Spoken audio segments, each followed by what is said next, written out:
My biology class was packed to the brim for the first time since the beginning of the semester. I looked around to see several faces who hadn't been present for the majority of my lectures, and yet they had all decided to join the class today. No surprise there. The entire science department was abuzz with talk of my special guest. My brother-in-law, Mark, worked at NASA. He had volunteered to come in and give a talk to inspire the kids. He wanted to share something with them that would excite them, to get them interested in space exploration. Just like he had been inspired by Carl Sagan and others like him when he was a kid. If we don't get these kids off their phones and looking into telescopes, who the hell's going to get us to Mars? This planet isn't going to last forever, Mark was fond of saying. It was odd to see him standing there at the front of my class, decked out in his NASA blues. I felt an absurd moment of pride thinking about how I was related to him. Mark brought a vial of something with him, and he acted very mysterious about it, keeping it locked in a steel briefcase. It wasn't immediately clear to me what it was, but after some prodding, he revealed that it was never meant to leave the laboratory. My boss owes me a favor, he told me before the students came in. This is a grain of material recovered from an asteroid. It was collected by a Japanese mission which landed on the surface. We got a few pieces from them in a trade. That's incredible, I said, eyeing the briefcase. Can I see? Not yet, he replied, smiling.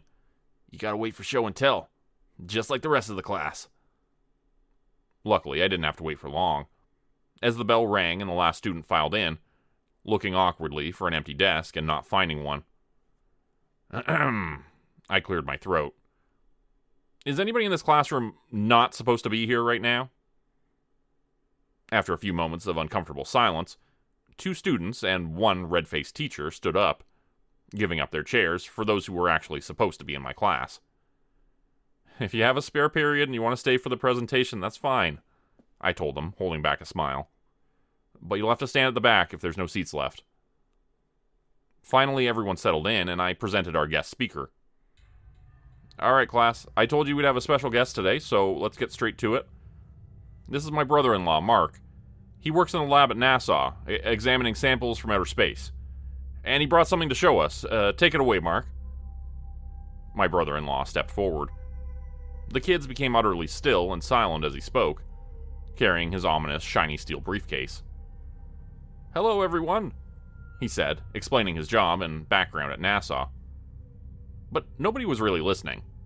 They all just wanted to know what was in the briefcase. Finally, he began to open it.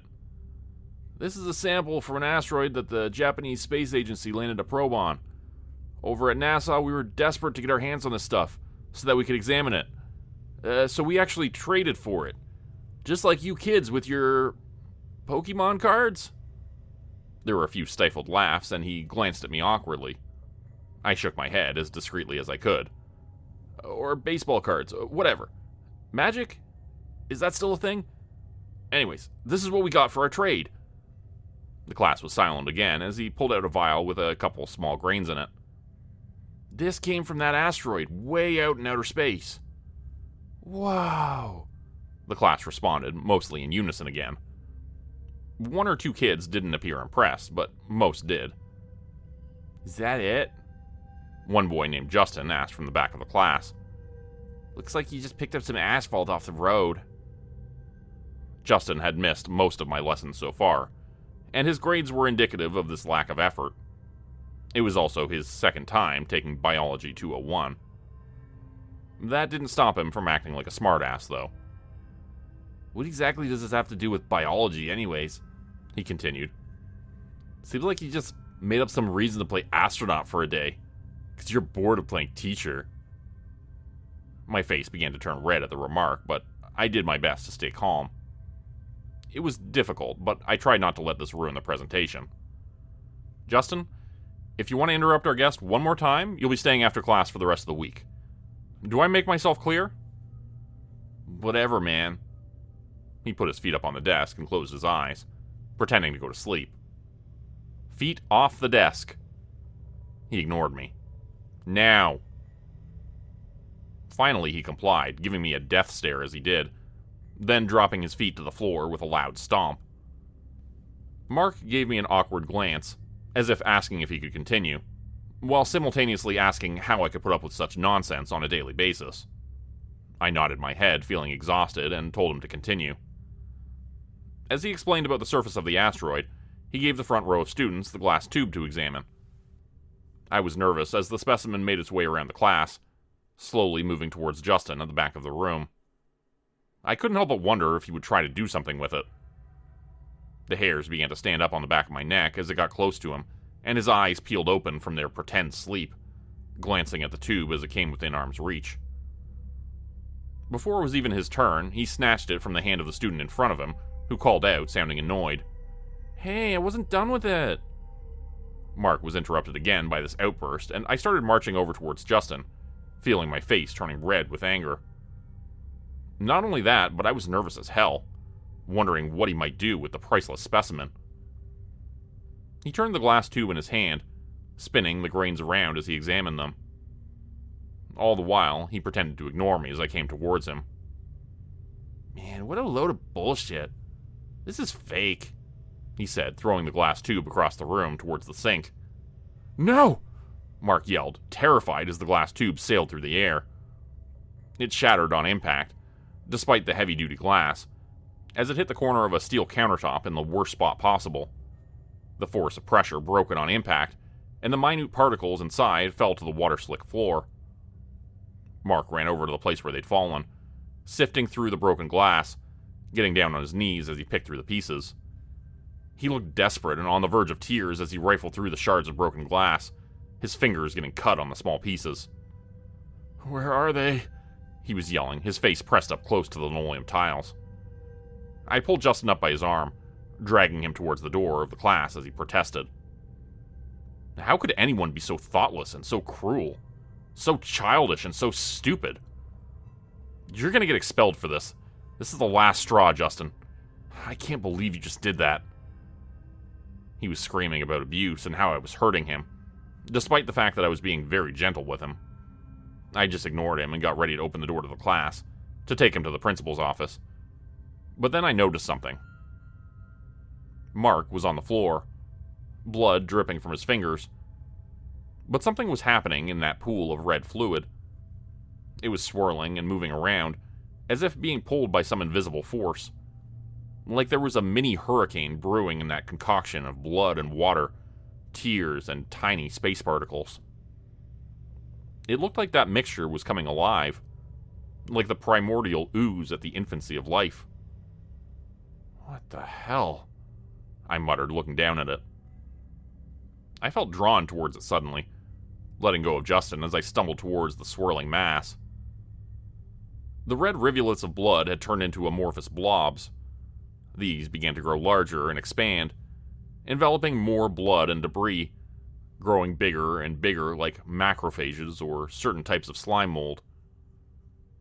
"Mark, what's going on?" I whispered, moving towards him, wanting to pull him away from the strange phenomenon.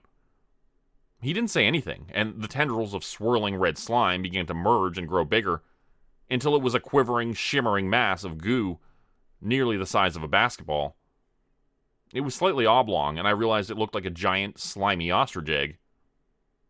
Suddenly, the egg thing reached out with a tendril of slime.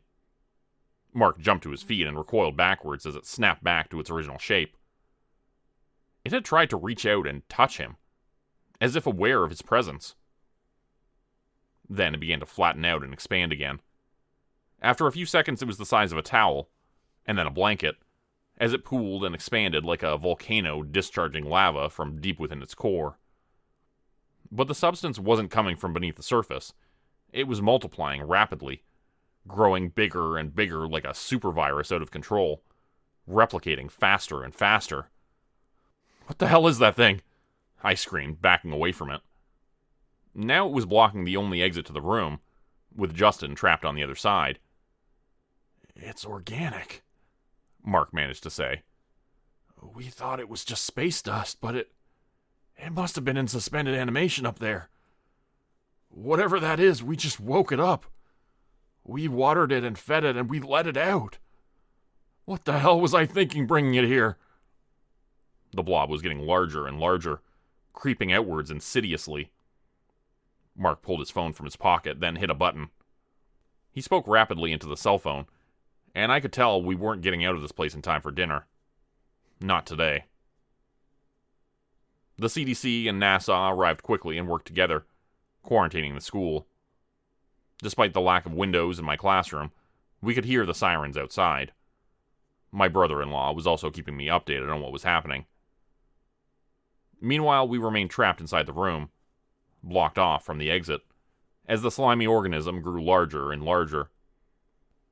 The worst part was that Justin, the terrible student who had broken the vial, was trapped between the door and the rest of the class. The organism had spread quickly outwards, climbing up the door like vines before he could get away. Now Justin was trapped in the corner of the room, like a kid in a timeout, as the vein-like edges of the red slime spread out towards him, creeping closer and closer. "I don't like it, I don't like it," he kept repeating, sitting on the floor with his back against the wall, his legs pulled close. Soon it was just an inch away from him, and reaching out towards him greedily. Justin jumped to his feet, trying to maintain distance from the alien life form.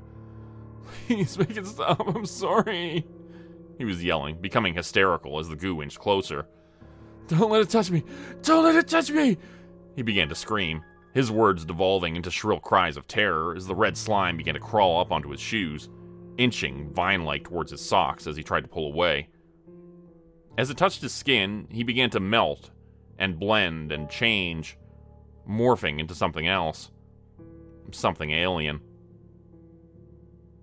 The transformation happened over hours, as Mark called his bosses at NASA with increasing desperation.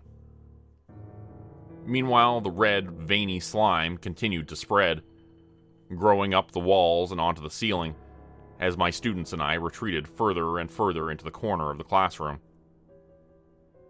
Justin was no longer recognizable as a human being anymore, his form completely dissolved into the puddle of red slime.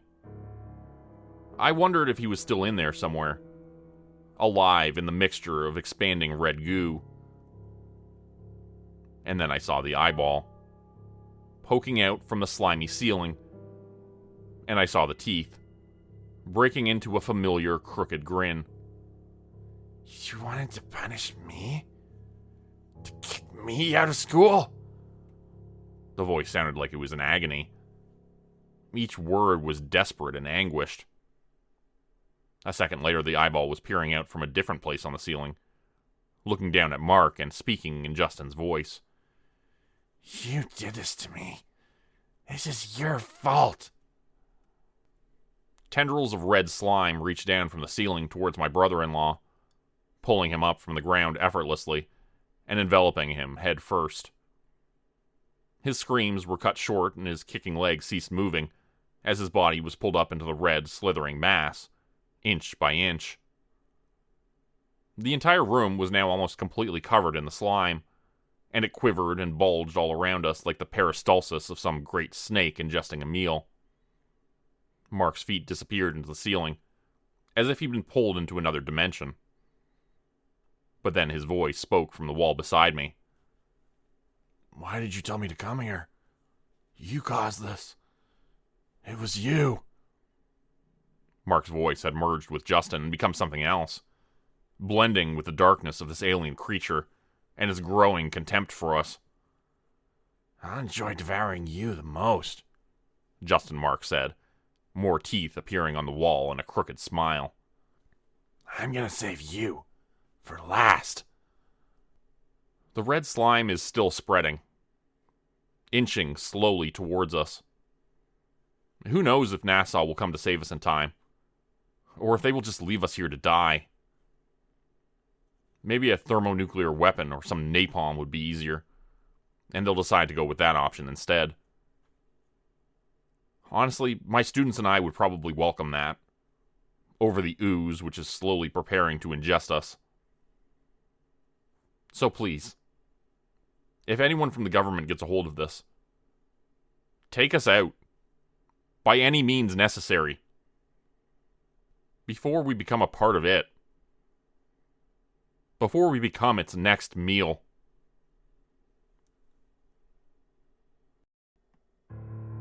Ever since the James Webb Space Telescope launched, we've been seeing images unlike anything witnessed before. These snapshots of space are so clear, showing places so distant, that they reveal the beginnings of galaxies.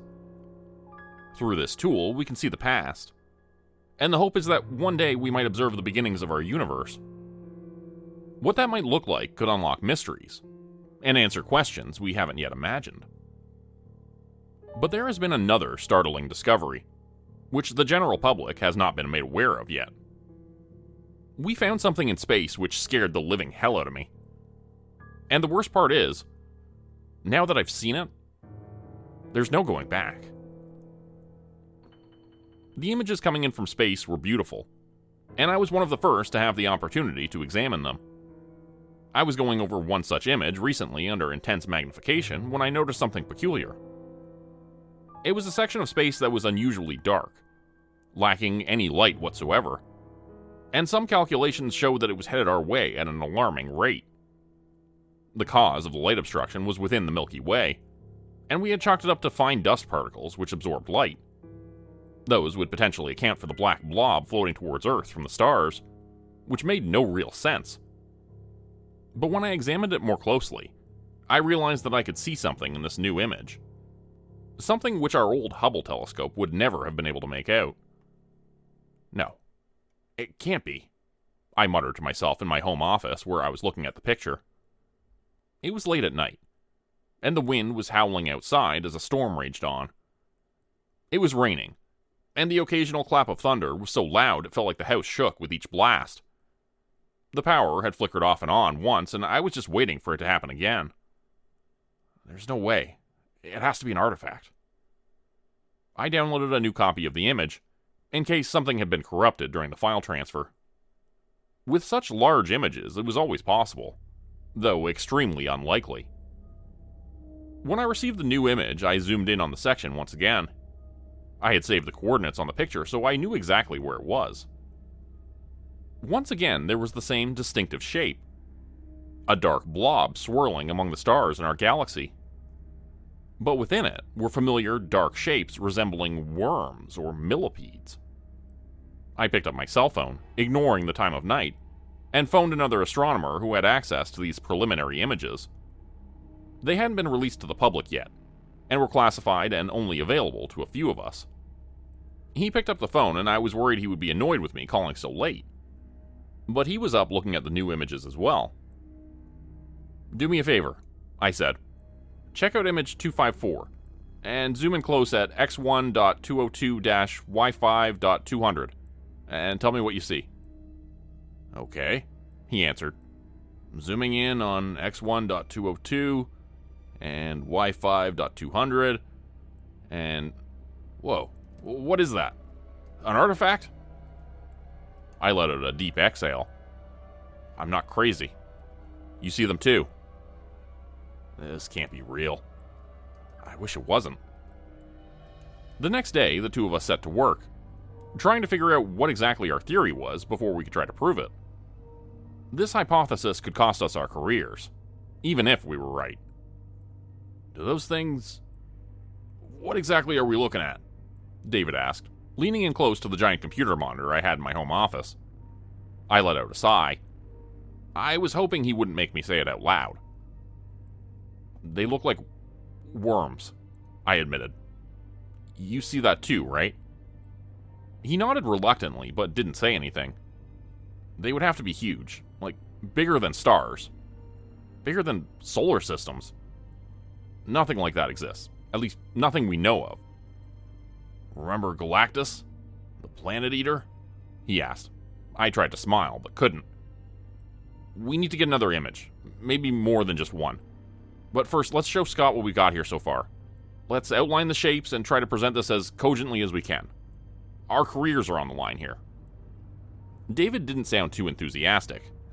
I knew he was a skeptic and would try to find a way to explain whatever this was, no matter what. Still, the two of us set to work, outlining the shapes in the darkness among the stars. He kept muttering that it was just an artifact and we were wasting our time. But I found that not only could I see dark worms, but legs underneath them. Many, many legs like enormous star-eating millipedes. I shuddered at the thought, recalling the calculations which showed the dark blob was headed towards Earth at an alarming speed. Eventually, David went home, and I got the feeling he was starting to think I was crazy.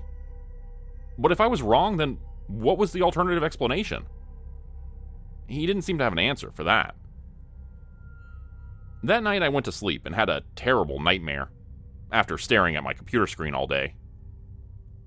I imagined those dark millipedes squirming and wriggling their way out of my computer monitor, their fat black bodies dropping on my desk as they began to feast on our world, starting with my home office.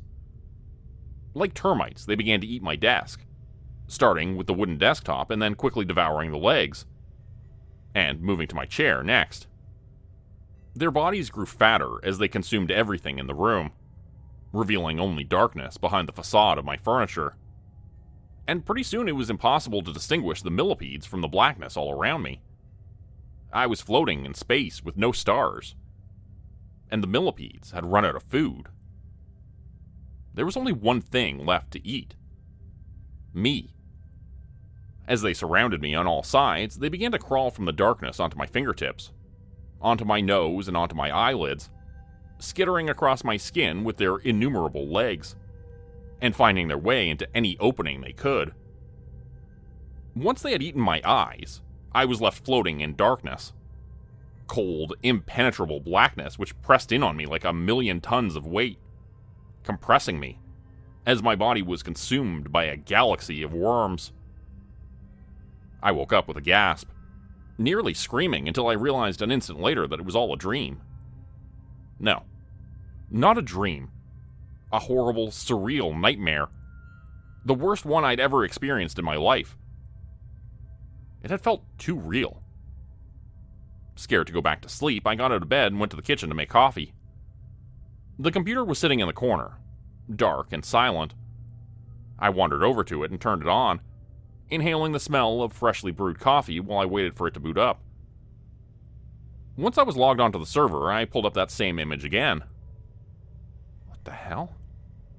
My heart skipped a beat as I stared at the screen. The dark blob in the image was bigger than before, by almost double. But it was the same picture. That was impossible. I looked through the archive and checked to see if another image had been taken of that same quadrant, but there was nothing. The telescope had moved on to capturing other images, redirecting its cameras to observe a black hole in a completely different section of space. Zooming in on the image, I saw the black millipedes even more distinctly now. Picking up my cell phone, I called David immediately. He picked up, sounding groggy and annoyed. "Who is this? Do you know what time it is?" he slurred.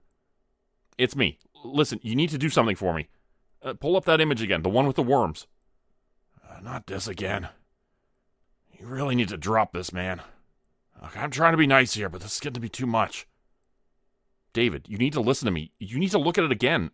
It's bigger. It's growing." But he'd already hung up on me. I realized then that I was on my own, and I'd have to present this information to the bosses myself. It would be up to them what they decided to do with it. Unfortunately, David beat me to the punch. By the time I got to the office, he was already in with Scott, our boss. They were looking at the image together, and David was saying something quietly behind the desk to him when I came in. "You're here," Scott said. "David was just showing me what you found." "And? What do you think it is?" The two of them eyed me up and down, making me feel small. "You know this is just an artifact, right? I mean, it's pretty clear." "Sir, don't you think they look like worms? Millipedes? Trust me, sir, I know how crazy this sounds." "I'm not sure you do. David says he tried to explain this to you, but you're not getting it. We can't have analysts on the team who can't tell the difference between the plausible and the impossible." "Sir? What does that even mean?" "It means you're fired.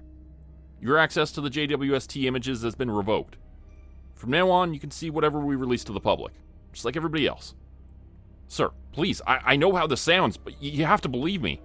I'm a rational person, but those worms, they're getting bigger.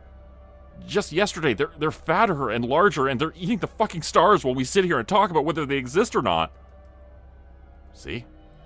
This is what I'm talking about, David said. He didn't need to say it, though. I cringed at how deranged I sounded. I'm calling security. Leave your badge with them. Feel free to get the hell out of my office, Grimes, Scott said, looking back down at the screen again. A few minutes later, I was out on the street. No job, no car, since that was a company lease. And pretty soon I would have nowhere to live either, since nobody was likely to hire me after my dismissal, especially given the reasons why I was let go. This is a very small industry after all, and word gets around fast.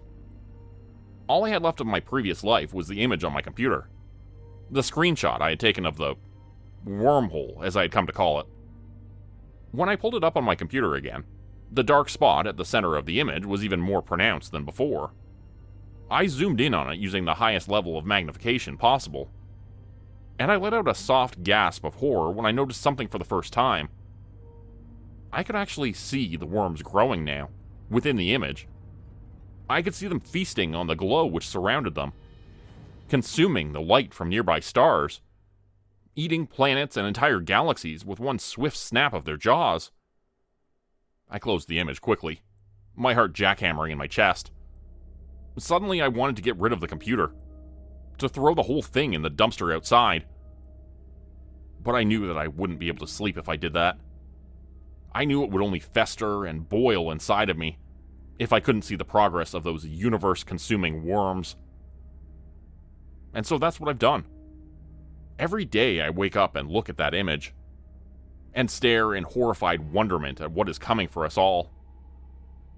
I'm sure my boss must know by now, and David as well, but they haven't reached out to apologize or to say anything to me.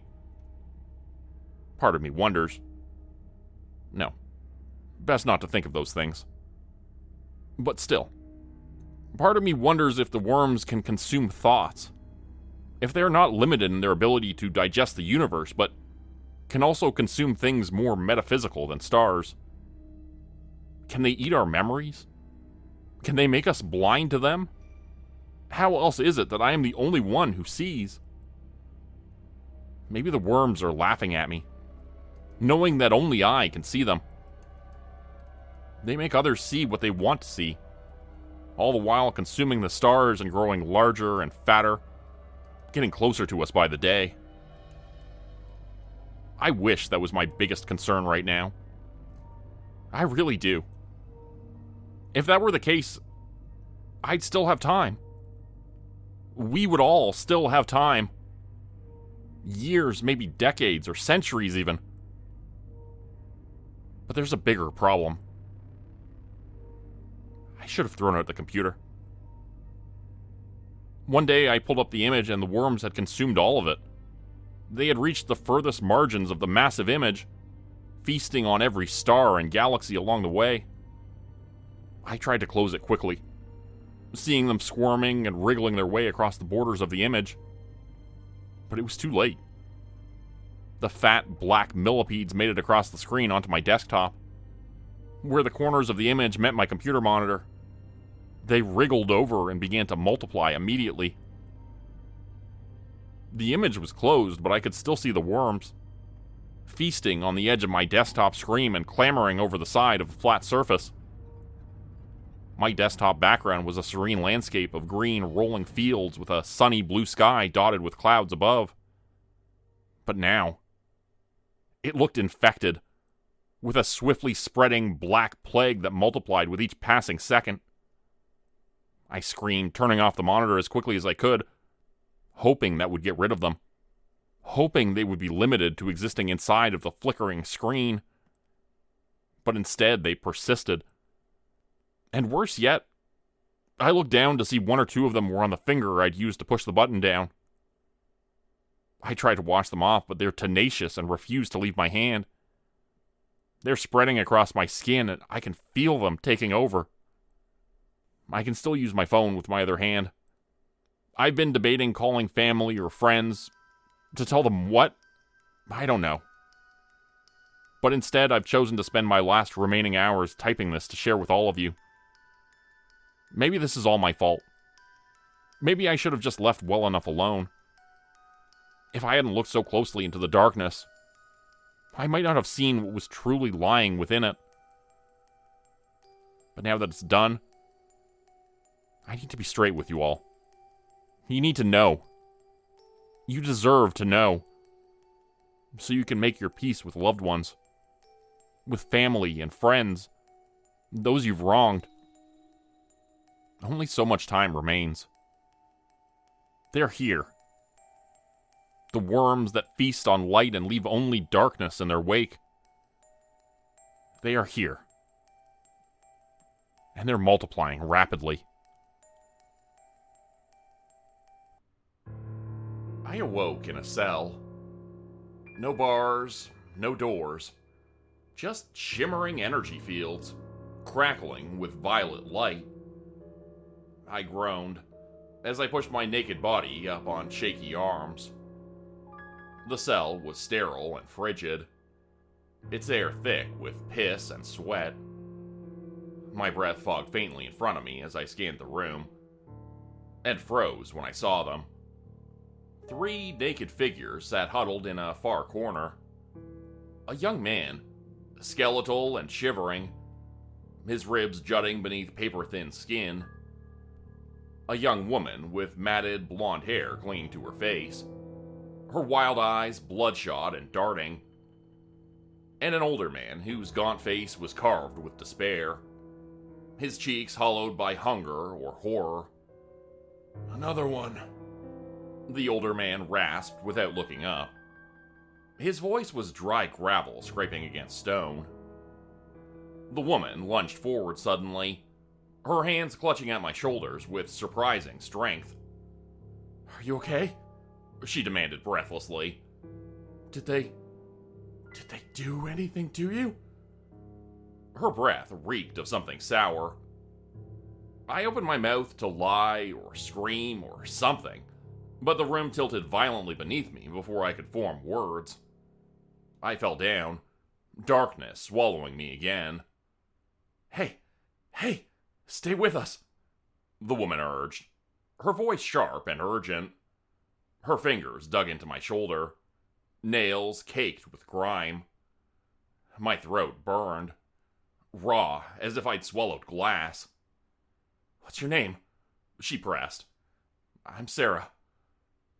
"Alex," I croaked, the name tearing loose like gravel. "I'm Alex."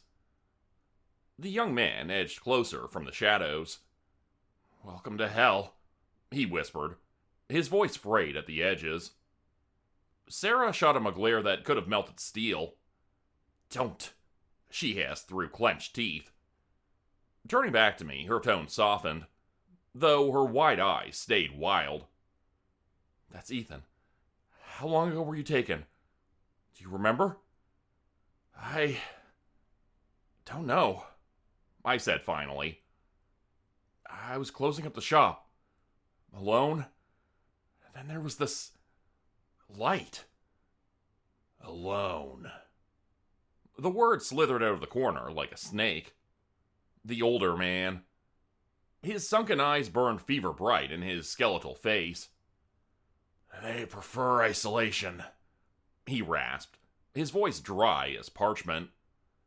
"No witnesses. No resistance." Sarah hooked an arm under my back and hauled me upright with surprising strength. The floor beneath us felt spongy, almost alive beneath my feet. "That's Dr. Reeves," she said curtly, nodding toward him without looking away from me. "He's been here longer than any of us." Reeves barked a laugh, a hollow sound that echoed off the sterile walls. "Longest that we know of," he corrected with a grin that didn't reach his eyes. "Days? Weeks? There's no way to tell." I stared at the energy field encasing us, its violet light casting sickly reflections on the walls around us. "Where are we?" I asked hoarsely. "What do they want?" Ethan hugged his knees tighter, rocking slightly as he muttered under his breath. "They peel you open," he said finally, his voice barely above a whisper. Not your body. Your mind. They feed horrible things into your mind. Horrible things. Sarah's hand tightened on my arm, steadying me. Her voice dropped to a near whisper as she added, They test us. Probe memories. Fears. She glanced at Ethan briefly before continuing, her tone grim but measured.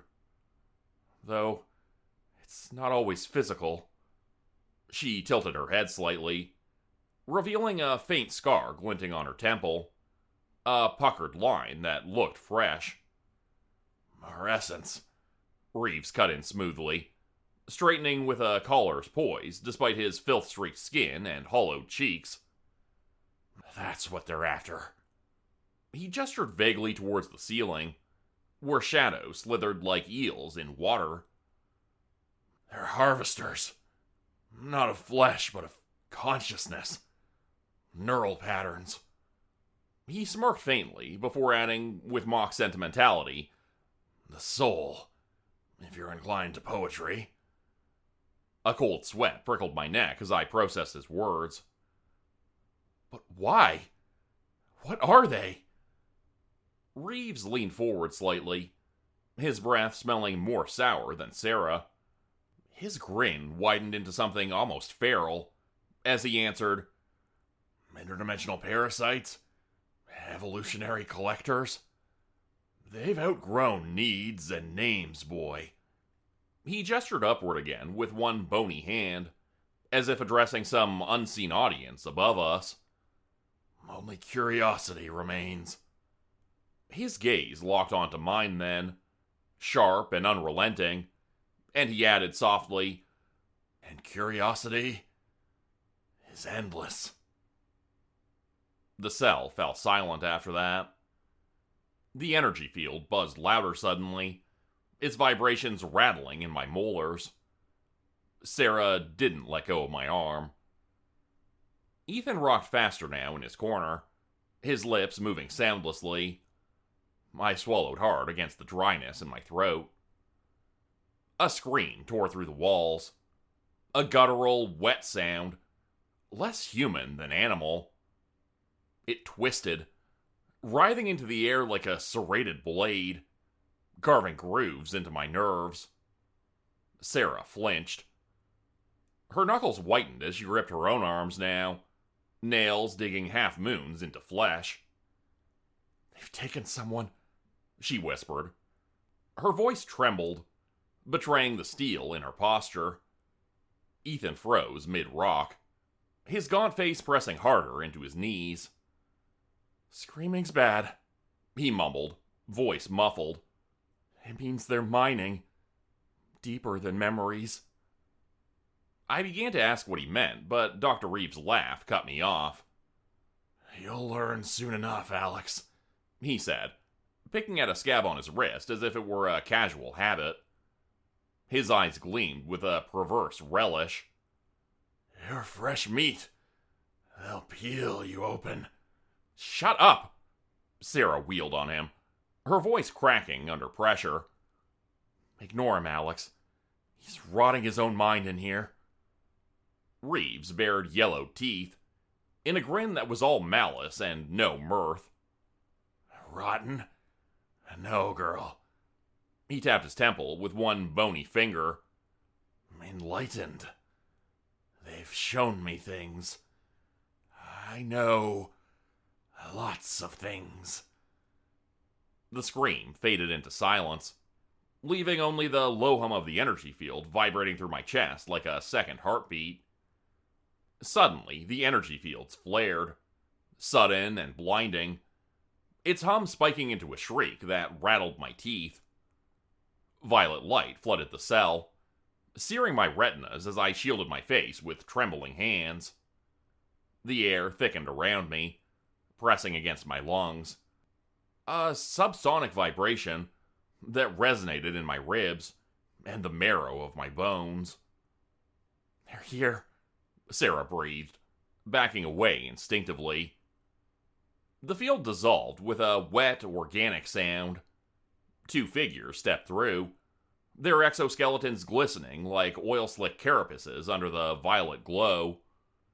Every muscle in my body locked as they loomed closer, their limbs bending in impossible accordion folds.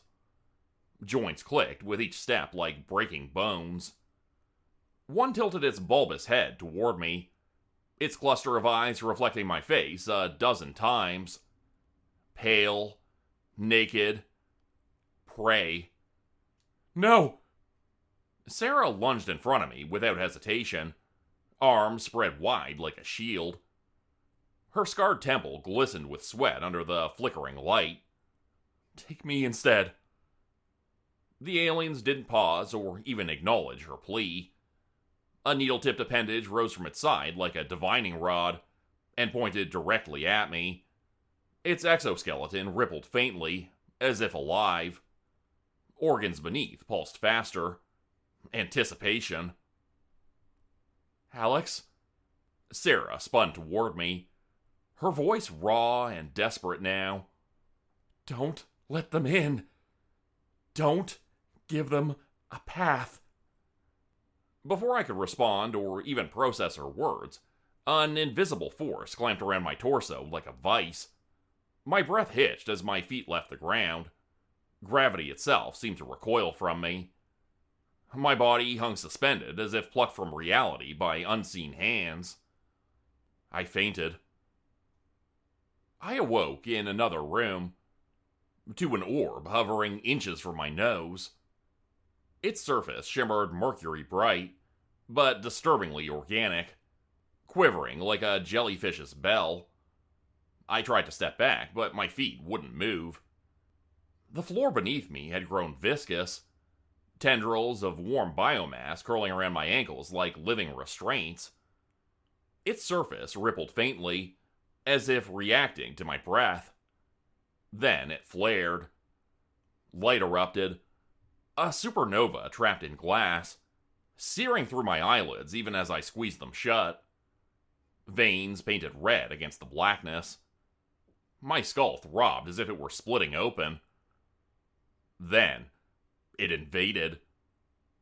Memories, not mine, speared into my mind like jagged shards of glass. A woman's blistered hands clawing at a burning doorframe, her skin sloughing away like melted wax. A child's muffled screams bubbling underwater. Tiny fists pounding against ice that refused to crack. An old man's bulging eyes as thumbs pressed into his windpipe. The killer's thumbs and mine overlapping in a grotesque fusion. The visions mutated, twisting into something worse. I was the woman now, flames licking at my flesh as it crackled and peeled away. I was the child, lungs flooding with icy water as panic clawed at my chest. I was the murderer, knuckles whitening as I tightened my grip around a stranger's throat. My scream tangled with theirs, a dissonant chorus of agony that reverberated through my skull. No! I raked my fingernails down my own face in desperation, trying to flay the horrors out of me. My breath came in ragged gasps as I fought against the tide of alien memories threatening to drown me. And then, a flicker. A different memory. A fracture in the nightmare. My granddad's garage. Oil-stained concrete under my knees. His calloused hands gripping mine, guiding a wrench over rusted bolts that refused to budge. Pressure's just fear leaving the body, kid, he'd said with a cigarette-rasp laugh of his own. Now turn.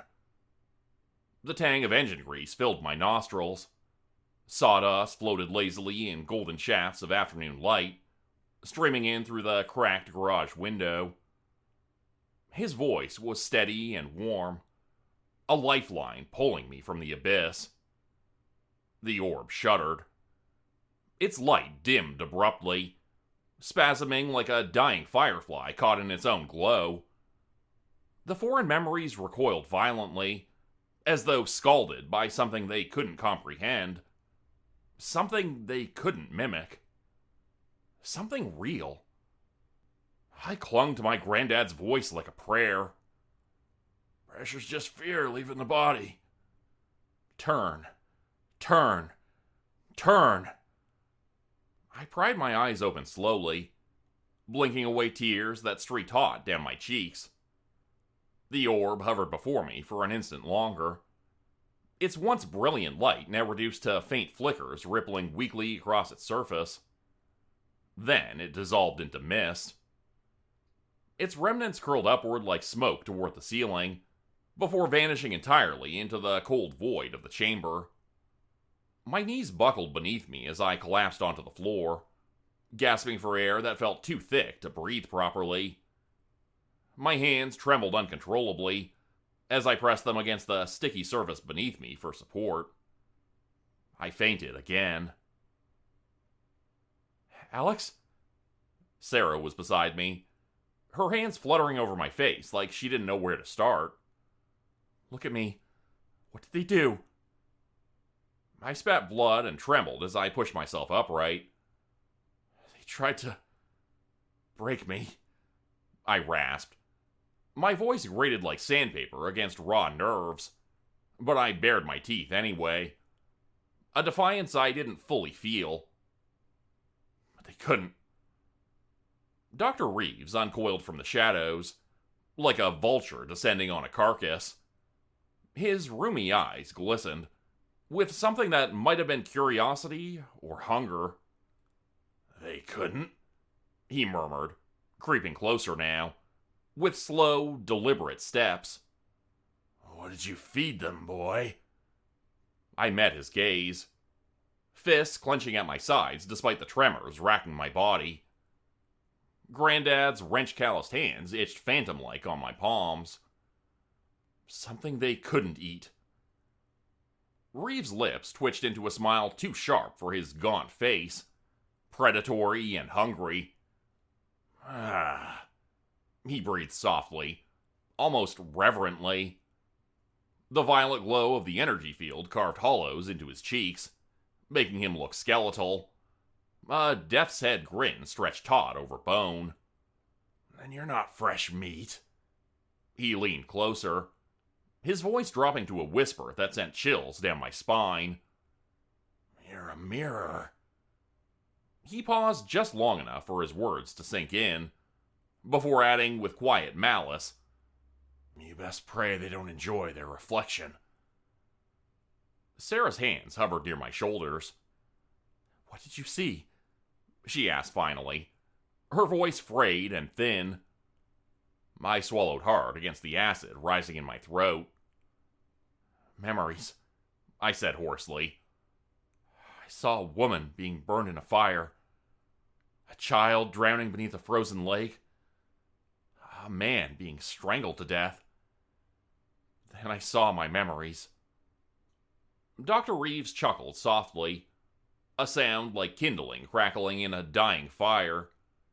Connoisseurs of agony, he rasped, steepling his bony fingers under his chin, as though offering a prayer to some unseen god. But they tasted something new, something rancid to their palate, and...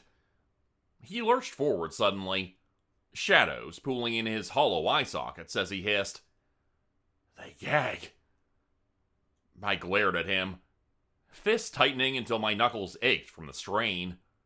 Speak plainly, I growled through gritted teeth. You bastard. Reeves' grin widened into something grotesque, a yellow jack-o'-lantern splitting open across his face.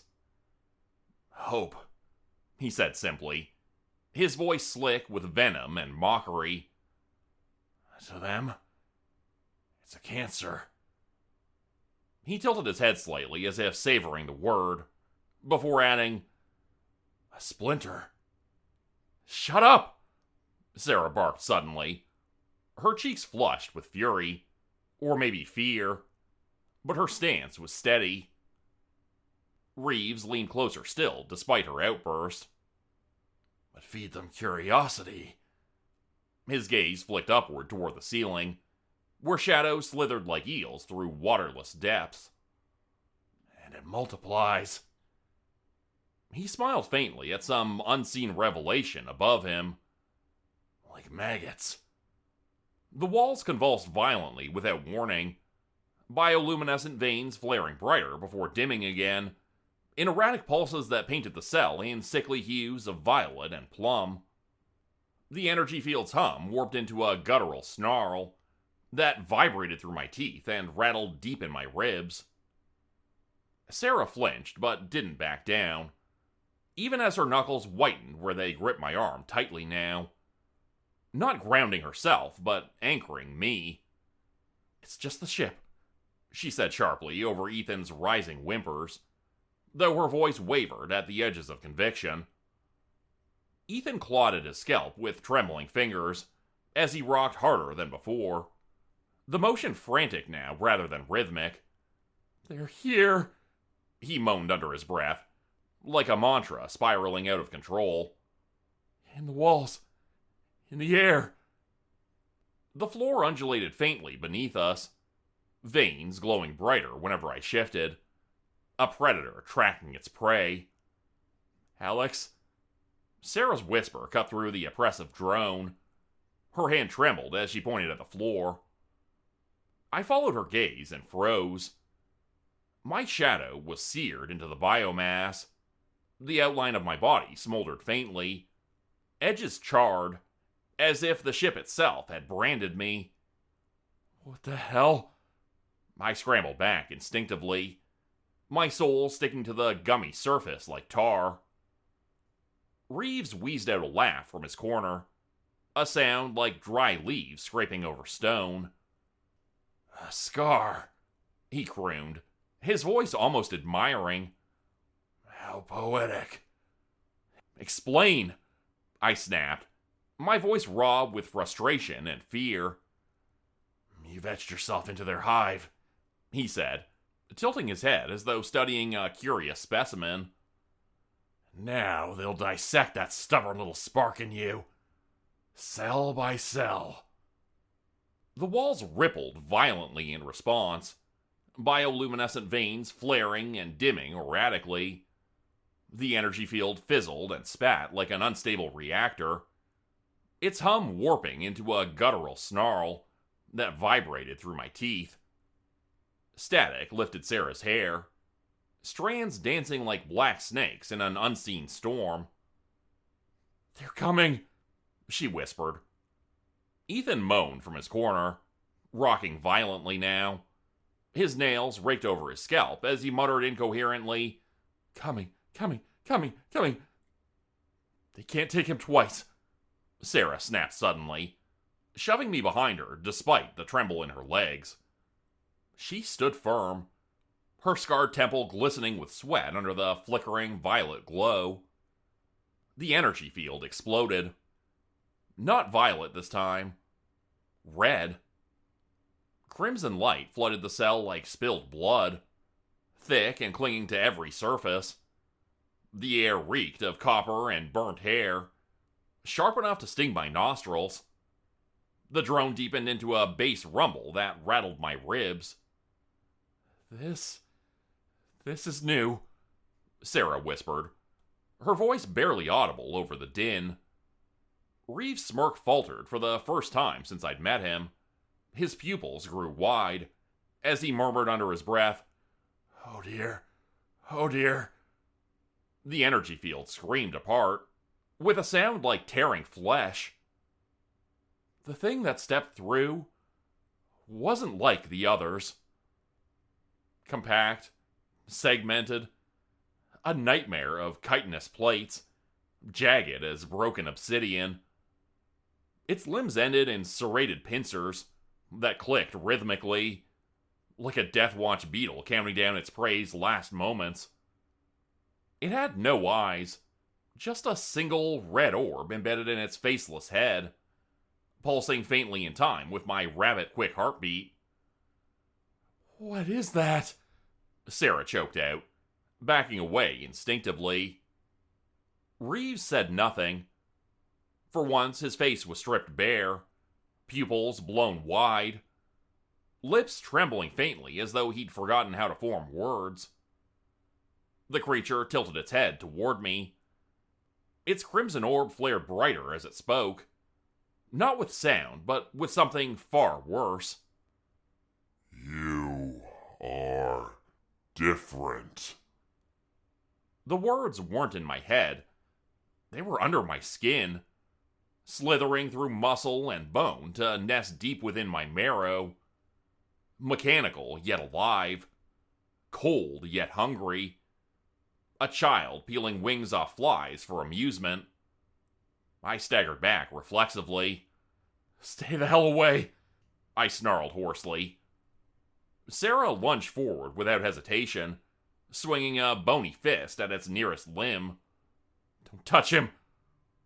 The creature didn't blink. Couldn't blink. Its pincer lashed out faster than I could process, swatting her aside like a rag doll. She slammed into the ground with a sickening crunch. "Sarah!" I shouted, lurching toward her before freezing under the weight of its gaze. Show us more. Granddad's voice roared in my skull. "Pressure's just fear leaving the body." "No," I spat through bloody teeth. My defiance felt hollow against its presence, but burned hot all the same. The orb flared brighter. Surprise? Rage? Before it lunged forward with pincers splayed wide. Its light consumed me entirely. I wasn't in the cell anymore. I was somewhere else now. Somewhere within my own mind. The garage warped into existence around me. Oil-stained concrete beneath my knees. Fluorescent lights flickering overhead like a stuttering film reel. Tools scattered across the workbench. But wrong now. So wrong. Wrenches coiled into spinal cords. Screwdrivers twisted into corkscrew larvae that writhed faintly against rusted metal surfaces. Younger me knelt by Granddad's old pickup, hands bloody as they wrestled with a rusted bolt that refused to turn. "Turn it!" Granddad's voice boomed from nowhere. But it wasn't his voice anymore. It was cold now. Alien. Vibrating through my molars as if spoken directly into bone marrow. The truck's hood rippled suddenly, metal melting into flesh as rows of jagged teeth split open along its surface, like some grotesque maw gnashing hungrily at empty air. Its headlights blinked slowly. Eyes. Human eyes dilating with terror too real to be imagined. Then it screamed. A wet, gurgling shriek that liquefied my bowels and sent ice racing down my spine. "Turn it!" The alien voice thundered again, as younger me heaved against the bolt desperately, veins bulging until it snapped clean off in his hands. "No!" I screamed aloud, not in fear, but in fury, as I raked clawed fingers down my face hard enough to draw blood. Reality fractured around me, like shattered glass underfoot, before snapping back into place violently. I was back in the cell now. Or what was left of it. The energy field sputtered erratically, like a rabid animal on its last legs, before collapsing entirely into silence, punctuated only by labored breathing and distant echoes, reverberating through unseen corridors beyond our prison walls. Then the creature vanished. "Well done," Reeves whispered. I wheezed. "What was that?" "A lesson," Reeves murmured, his voice reverent. "You've etched your name into their hive mind. Now they'll hunger for you, or fear you." Sarah limped closer. "Which is it?" she asked, her voice tight with pain. Reeves tilted his head back toward the ceiling, where shadows writhed like maggots in rotting flesh. His grin widened into something grotesque. "Both," he breathed. "And neither survives contact with... Interesting." The cell trembled violently, the floor undulating beneath us like a spasming muscle. Bioluminescent veins along the walls flickered erratically, their light dimming to a sickly gray. Sarah slumped, cradling her arm tighter. Her lips parted in a shallow gasp. "What did you do?" she asked, her voice trembling but edged with accusation. "I pushed back," I muttered through clenched teeth, swiping blood from my mouth with the back of my hand. My legs quivered beneath me, threatening to buckle under the weight of exhaustion and adrenaline. Reeves chuckled softly. "Oh, he ruptured them," he said.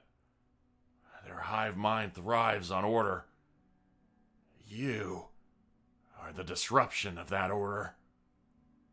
The walls convulsed. A guttural moan reverberated through the cell. Not mechanical, but organic, like vocal cords stretched too tight and vibrating with pain. The ship itself seemed to groan under the strain. Ethan rocked violently in the corner now, his fingernails carving crescents into his scalp as he whimpered incoherently. "Angry, angry, angry, angry." "Not anger," Reeves purred, his voice low and almost amused. He crouched slightly, as if listening to an unseen melody in the chaos around us. "Terror."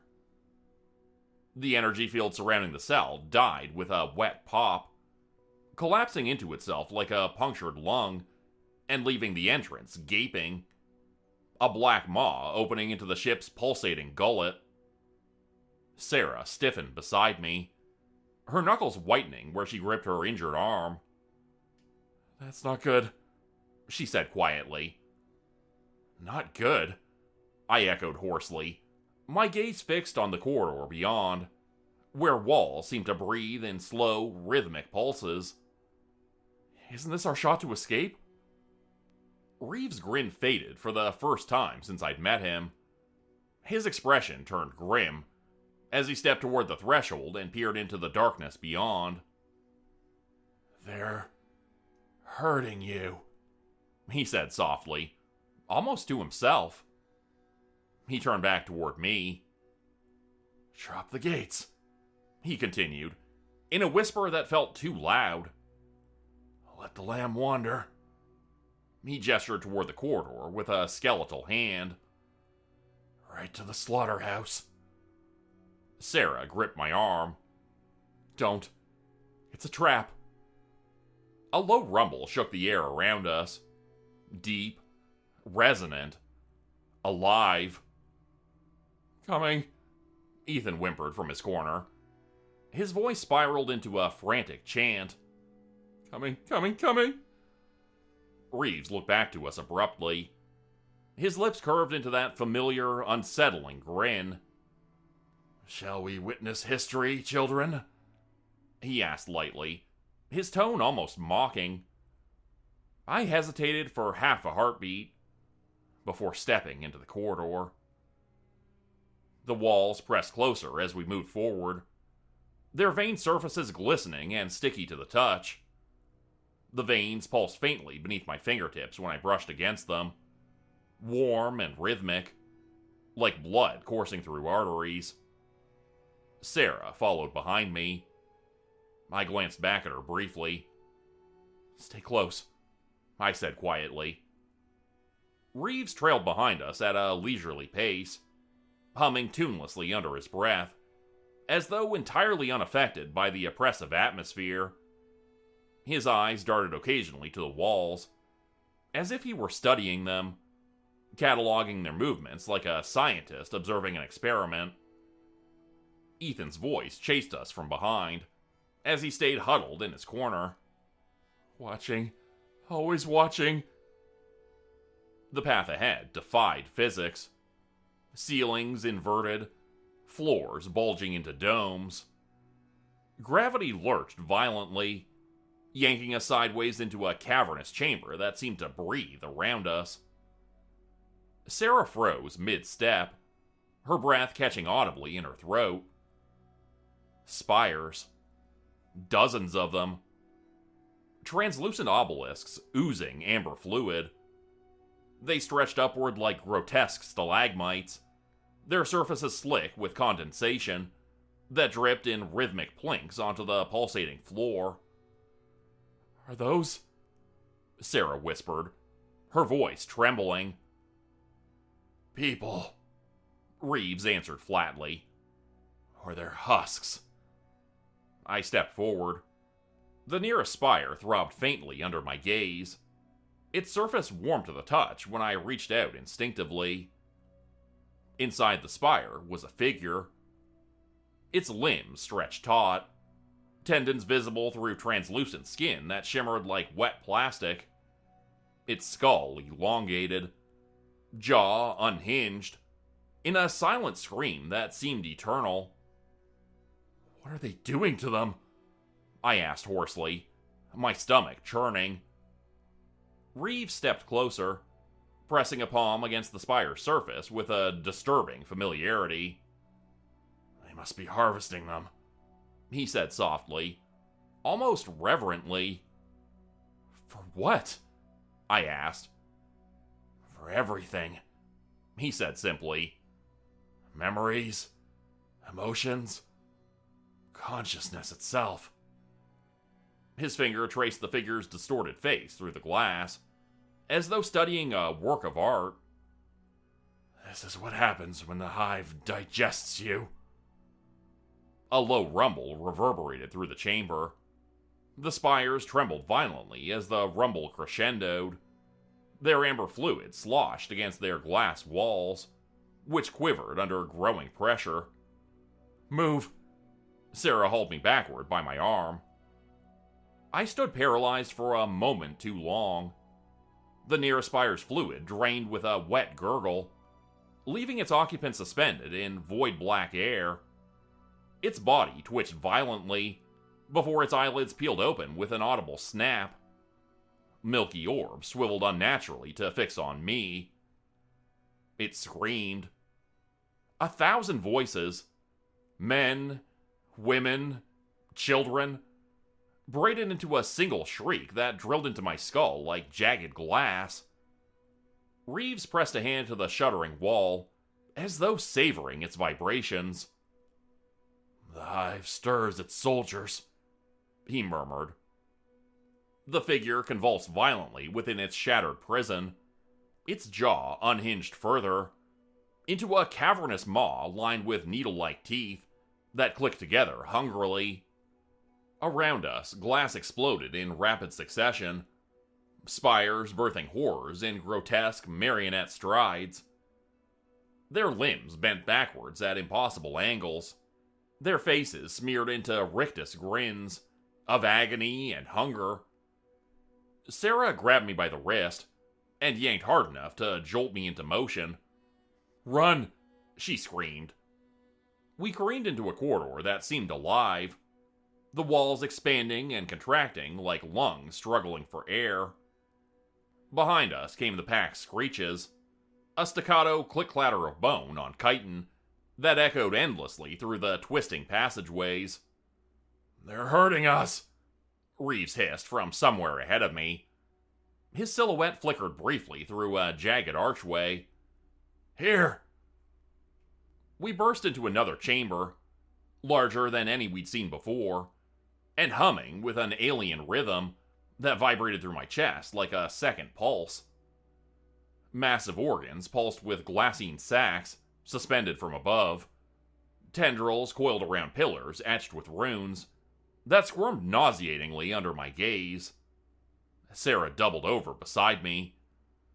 "What is this?" she gasped between heaving breaths. "The heart," Reeves said simply, as he pressed his palm against a throbbing membrane near one of the pillars. His eyes gleamed with manic fascination. Or perhaps a tumor. Before I could respond or even process his words, the horde flooded through the entrance behind us. Their twisted faces smeared into grotesque grins. Their limbs bent backward as they scuttled spider-like across walls and ceilings alike. Reeves whirled toward me suddenly, his eyes wild and manic now. "Disrupt them!" he shouted over their voices. "Your mind's a scalpel. Cut the thread." "How?" I yelled back helplessly, as panic clawed at my throat. Sarah grabbed my arm tightly enough to draw blood with her nails. Her voice cracked with desperation. "Do whatever the hell you did before." Granddad's voice detonated in my skull, like thunder. "Pressure's just fear, leaving the body." I slammed both hands onto the nearest machine without thinking. It shrieked under my touch, warm and wet like living flesh recoiling from fire. Its surface blistered where my skin met it. I closed my eyes. Oil-stained hands guiding a wrench. Sawdust motes drifting lazily in afternoon light. Granddad's laugh. Smoke rough and endless. The machine bucked violently beneath my hands, as though alive. And then, reality itself stuttered. Reeves' laughter spiraled upward into hysteria behind me. "Yes!" White light consumed everything. Then, silence.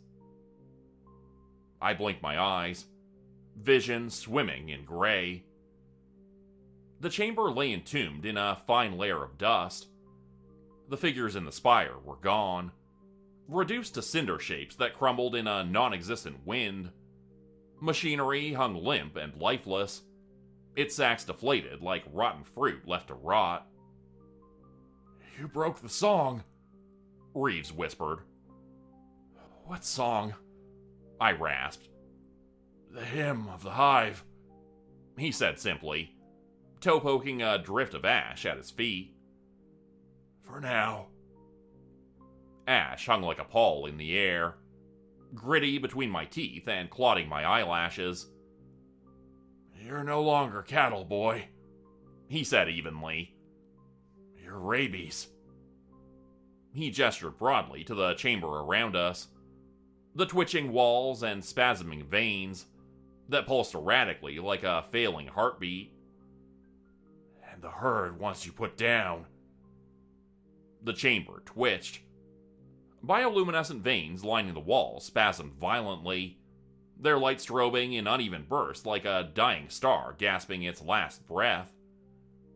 Sarah stiffened beside me, her gaze darting toward the trembling walls. "What's happening?" she asked sharply. "Recomposition," Reeves said matter-of-factly. "The hive's stitching itself back into harmony." "But how? I thought I broke them," I argued desperately, my voice rising above the growing din of wet gurgles and groans echoing through the chamber. "You broke but a single note in an endless chorus," Reeves replied, with a grin that split his face wide open. "But oh," he added, "oh, how they'll hate you for it." The walls rippled, their flesh-like surfaces undulating as though alive. Sarah staggered, her face pale but determined. "We need to move," she said. Reeves spread his arms wide, his grin manic. "To movement, then. Let the opus crescendo," he declared, his voice reverberating unnaturally in the trembling chamber. The corridors had straightened into gullets now, walls ribbed with cartilage, ceilings dripping mucus that plopped onto the floor in wet splatters. Our footsteps echoed too loud, too rhythmic, as if the ship itself marched us towards some unseen stage. "They're optimizing," Reeves murmured with unsettling fascination. His eyes gleamed as he watched the shadows shift. "Pruning inefficiencies." They're cornering us, Sarah snapped, her voice tight with fear. Granddad's voice growled in my skull. Pressure's just fear leaving the body. But this wasn't fear. It was fury now. White hot and jagged. I clenched my fists and muttered under my breath. Let them choke on it. The corridor vomited us into a cathedral of horrors. Pods. Hundreds of them. They hung from the ceiling like grotesque womb fruit. Translucent sacks filled with bioluminescent amniotic fluid, glowing a sickly septic green. Inside each pod, figures floated in nightmarish suspension. Limbs stretched to snapping points. Jaws dislocated into impossible angles. Skin translucent as latex, stretched over thrashing organs that pulsed faintly beneath. Sarah gagged audibly. Are they alive? She asked weakly. Alive enough, Reeves said without emotion. His gaze swept over the pods with clinical detachment. Clay, for their new song. I stepped closer to one of the pods, despite every instinct screaming at me to stay away. The figure inside turned its head. Too far, too smooth, and smiled at me with needle-thin teeth that glistened in the green light. Its eyes were gone, replaced by bioluminescent nodules that pulsed in perfect sync with the hive's rhythm. Why keep them like this? I asked hoarsely, bile rising in my throat. Raw material, Reeves replied, as he tapped on the pod's surface with one bony finger. The thing inside shivered at his touch. Consciousness, stripped to base impulses. Fear, hunger, hate. Efficient. Pure. A hiss broke through the chamber, a dozen valves releasing steam in unison. The pods quaked violently as their fluid sloshed within. Needle-tipped umbilicals detached with wet snaps. They're awake, Sarah shouted, as she yanked me backward just as the nearest pod split, birthing its occupant in a gush of fetid fluid. Reeves closed his eyes and swayed slightly on his feet, his arms spread wide like a man preparing an orchestra for its opening note. Ah, the conductor arrives. The chamber breathed. From the shadows emerged a towering marionette of knotted tendrils, black as event horizons, and just as infinite. Its head swiveled unnaturally, a single crimson orb burning at its core, like a dying star collapsing inward on itself. The air around it curdled instantly, thick and electric with ozone, and something fouler, decay made manifest. Tendrils unfurled from its body, liquid and infinite, fractaling outward until they anchored themselves to the walls, ceiling, reality itself. They stitched into the ship's flesh like veins feeding a cancerous organ. Alex, Sarah gripped my arm tightly. Her voice was raw with desperation. Do something. Reeves stood amidst the chaos, like a prophet welcoming divine wrath. Survival, he called out over the din of groaning walls and rupturing veins, is the sharpest note of all. The conductor loomed before me now, a living nightmare of tendrils branching infinitely outward, its crimson orb pulsing erratically like a failing heartbeat. Shadows twisted unnaturally around it. Jagged lines of light cut through the air like knives, slicing reality apart piece by piece. My vision fractured into kaleidoscopic shards, 1,000 realities overlapping, where the conductor existed in all iterations at once. Alex, Sarah screamed again, her voice frayed and desperate, as blood streaked her face where collapsing walls had grazed her skin. Reeves stepped forward then, his arms spread wide like a martyr embracing his fate. Magnificent, he breathed reverently as he stared into the conductor's orb. A symphony of... A tendril snapped out faster than thought. A blur of obsidian that struck Reeves mid-chest with bone-crushing force. He folded instantly under his impact, ribs crunching audibly as he hurtled across the chamber and slammed into a wall with shattering force. Glass exploded outward. Amber fluid gushed onto the floor around his broken frame. Sarah screamed, "Do something!" Granddad's voice detonated in my skull. Pressure is just fear leaving the body. I stepped forward despite every nerve. The conductor's presence bit into me, 1,000 needles plunging deep into bone marrow. But I reached deeper still. Oil-stained hands guiding mine over rusted bolts. Sawdust motes drifting lazily in golden light. The garage's rusted skeleton standing defiant against time itself. The hive's rhythm stuttered. The conductor recoiled violently. Its tendrils spasmed erratically, as though struck by an unseen force. Cracks splintered across its crimson orb, like ice fracturing under a hammer. A keening wail tore through the chamber. Not mechanical, but organic. Born from some dark place between stars, where no light had ever touched. The ship convulsed around us violently now, walls puckering inward before rupturing outward. Veins burst open to spew phosphorescent pus across every surface. The hive mind's chorus fractured entirely into dissonant shrieks, a galaxy of voices unraveling all at once. Sarah yanked me backward, just as the conductor began to unmake itself.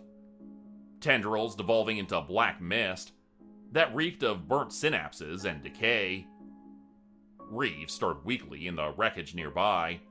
His laughter was wet and broken, but unmistakable as he coughed out, "Move!"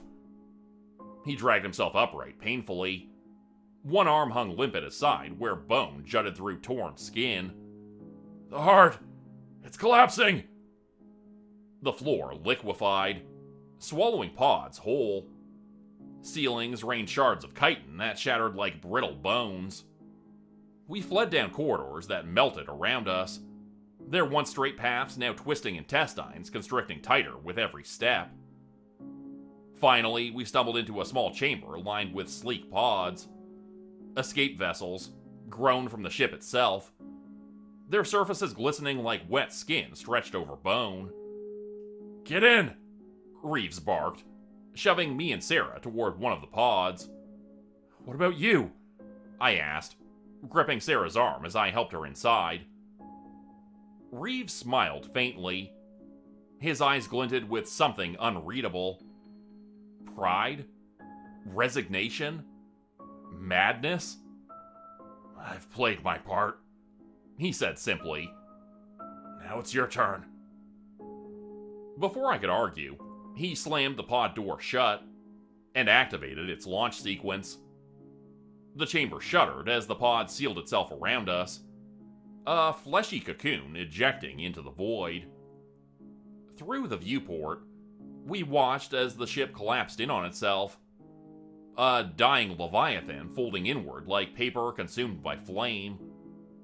Its bioluminescent veins flared one last time, a final pulse of defiance, and then winked out. The pod hummed, a sound like Granddad's old rotary saw, biting into steel as it carved through the void. Earth hung ahead, a blue-green bauble suspended in infinite black. Beautiful, fragile, ignorant. "Pressure's just fear leaving the body." Granddad's mantra curled in my skull.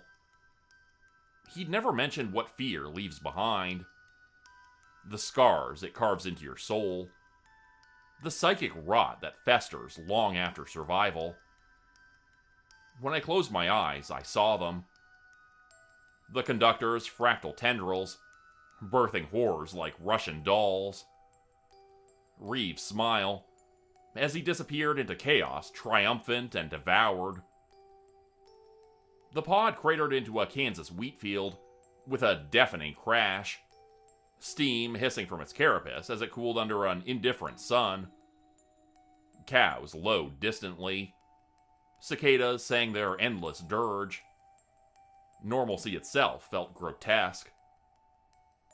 We clambered out on shaking legs, knees sinking into loam, damp with morning dew. Sarah collapsed immediately to her hands and knees, her fingers splaying in the dirt as if testing its reality. I tilted my face to the sun, warm and human, but it felt thin somehow, filtered through something I couldn't name. We slept in that field for 3 days. Granddad was half right. Fear leaves the body, but it nests in your soul and sings forever. Taking off in a spaceship is one of the most uniquely terrifying things I've ever experienced. You sit there waiting, strapped into a seat with your body flipped 90 degrees, facing the sky like you're waiting for a roller coaster to start. As pre-flight checks go on and on endlessly, you just sit there uncomfortably waiting. Everything's done remotely, so there's nothing for you to do but listen. As the pre-flight checks finish, systems begin to turn on beneath you one by one. Clicks and groans and strange noises of things engaging fill your ears as your heart begins to pound with anticipation. It feels like a giant creature is waking up beneath you. Then the countdown begins. Once you hear the word 0, it's hard to think of anything else. Your adrenaline takes over as a rumbling roar begins to reverberate the entire ship, and your body with it. You feel like you're being lifted off into air, and then a kick rattles you to your bones as the main engines engage. That's when things really start to get gnarly. The weight of the G-forces pressing down on your chest makes it difficult to breathe, as you shake like a paint can getting mixed at the hardware store. Your entire body feels so heavy it sinks back into the chair and you feel like you weigh 1,000,000 billion pounds. And the next sensation is like a punch being driven into your gut and all over your entire body, refusing to release, not letting up. You feel as if your bones will break from the pressure, as if your heart will be flattened and your brain will melt. Then slowly, it begins to dissipate. It takes a few moments for you to realize, while you recover from what just happened, but it dawns on you suddenly. You feel different. You suddenly weigh nothing at all. The only thing preventing you from floating around the cabin is the straps holding you in place. The flight only lasts for a few minutes, so you can't really take those off, but you can imagine what it would feel like if you did. Especially after all those times riding the vomit comet. I looked over at the billionaire's face to see him smiling wide. I don't want to see his name here. I'm afraid of the consequences if I do. Even more so after what happened. I'll just call him Jay. Looking out the window, I could see the Earth far down below us, speeding past at high speeds. The sensation was surreal, and I couldn't help but join Jay in grinning wide as we watched the beautiful world spin by down below. The other passengers were equally as enchanted by the sight, and all of us sat silently, just taking it in.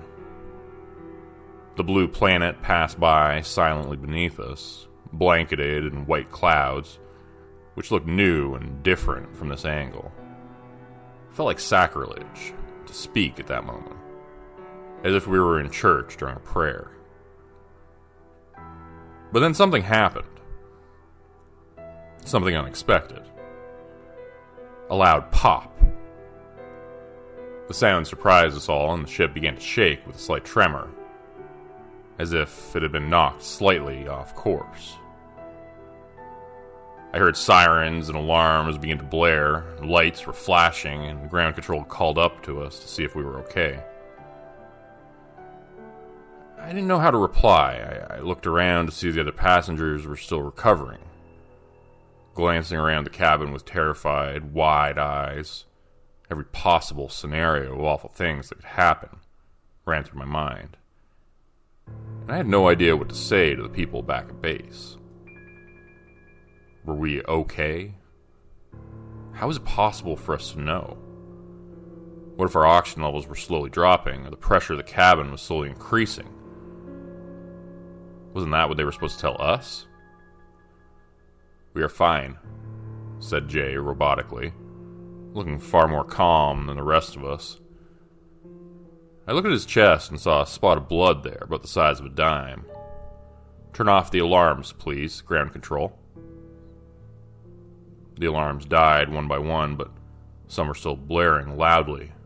A few lights were flashing. All of them. His voice was different than normal. The grin on his face was gone as well, replaced by a calm, flat effect that made him look completely stoic. "You're bleeding," I said to him, unsure of how that could have happened. "Are you sure you're okay?" He looked down at himself and touched the blood through his gloved hand, holding up his finger to inspect it. "I am bleeding. Thank you for letting me know. I will be fine." Ground control was in my ear, speaking rapidly. "Say again, who's bleeding? Is someone injured up there?" "Nothing to worry about," said Jay. "It is from a couple days ago, a small kitchen accident. The G-forces must have reopened the wound." "Is all stabilized? Life support systems are normal, yes?" The ship may have been punctured by an MMOD. The hull is designed to withstand an event like this, so you should be alright for the rest of the trip if you want to continue," said the head flight technician at ground control, sounding nervous but clearly wanting to appease his billionaire boss. Everyone knew how much he'd been looking forward to this. A piece of space debris wasn't going to stop Jay. "We're good if you are," I said.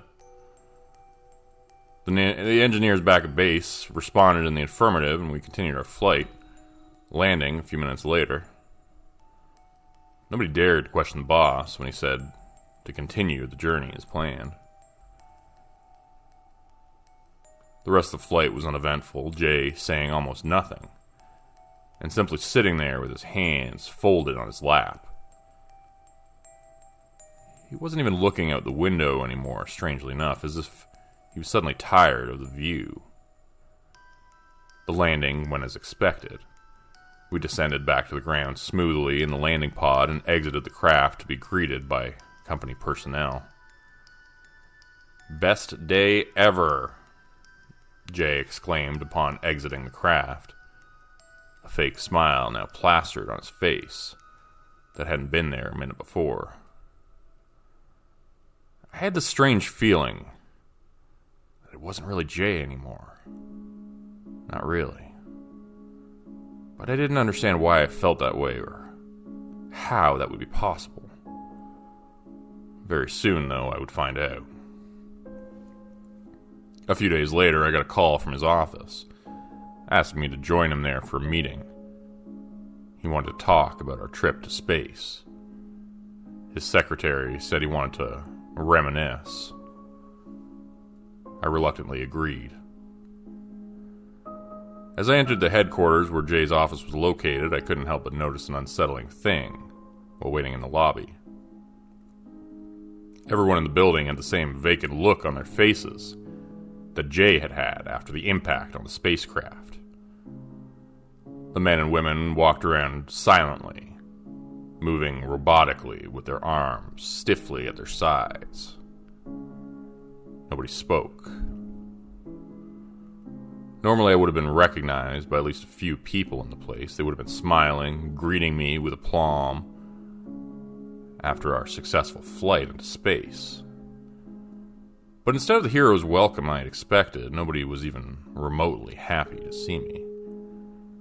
They walked past me without a word or a glance. I told myself they were just busy, trying to calm myself down.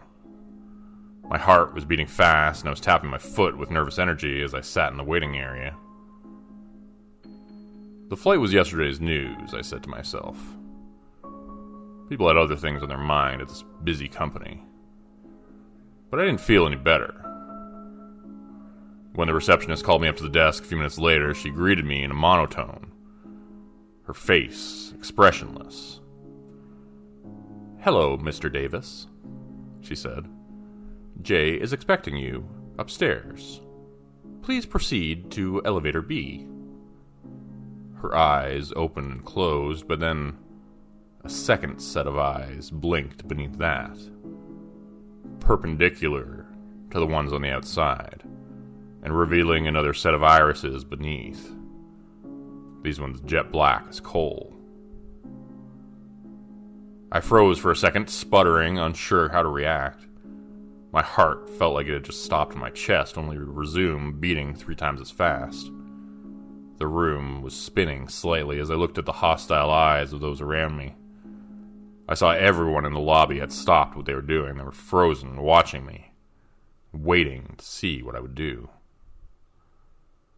My leg took a step forward, without conscious effort on my part, heading up towards the office. "Play it cool," my instinct said. "Don't let them know what you know." I smiled at the receptionist and thanked her, walking towards the elevator. The regular hustle and bustle of the main lobby resumed, and people began to continue with their lives, as if nothing had happened, as if they all hadn't just frozen in place, staring at me for just a moment. Never in my life had I felt as scared as I did while riding up that elevator. Jay's office was on the top floor of the building. There was no way out. What had I been thinking coming to this place? Only one thing could possibly help me, I realized. But I would have to be quick. And very, very sneaky. The private elevator doors opened, and I was immediately inside Jay's office. He was standing at the window, looking out over the city. His back was turned to me. "Do you know what I love about this place?" he asked without looking my way. I hesitated, but answered carefully. "No.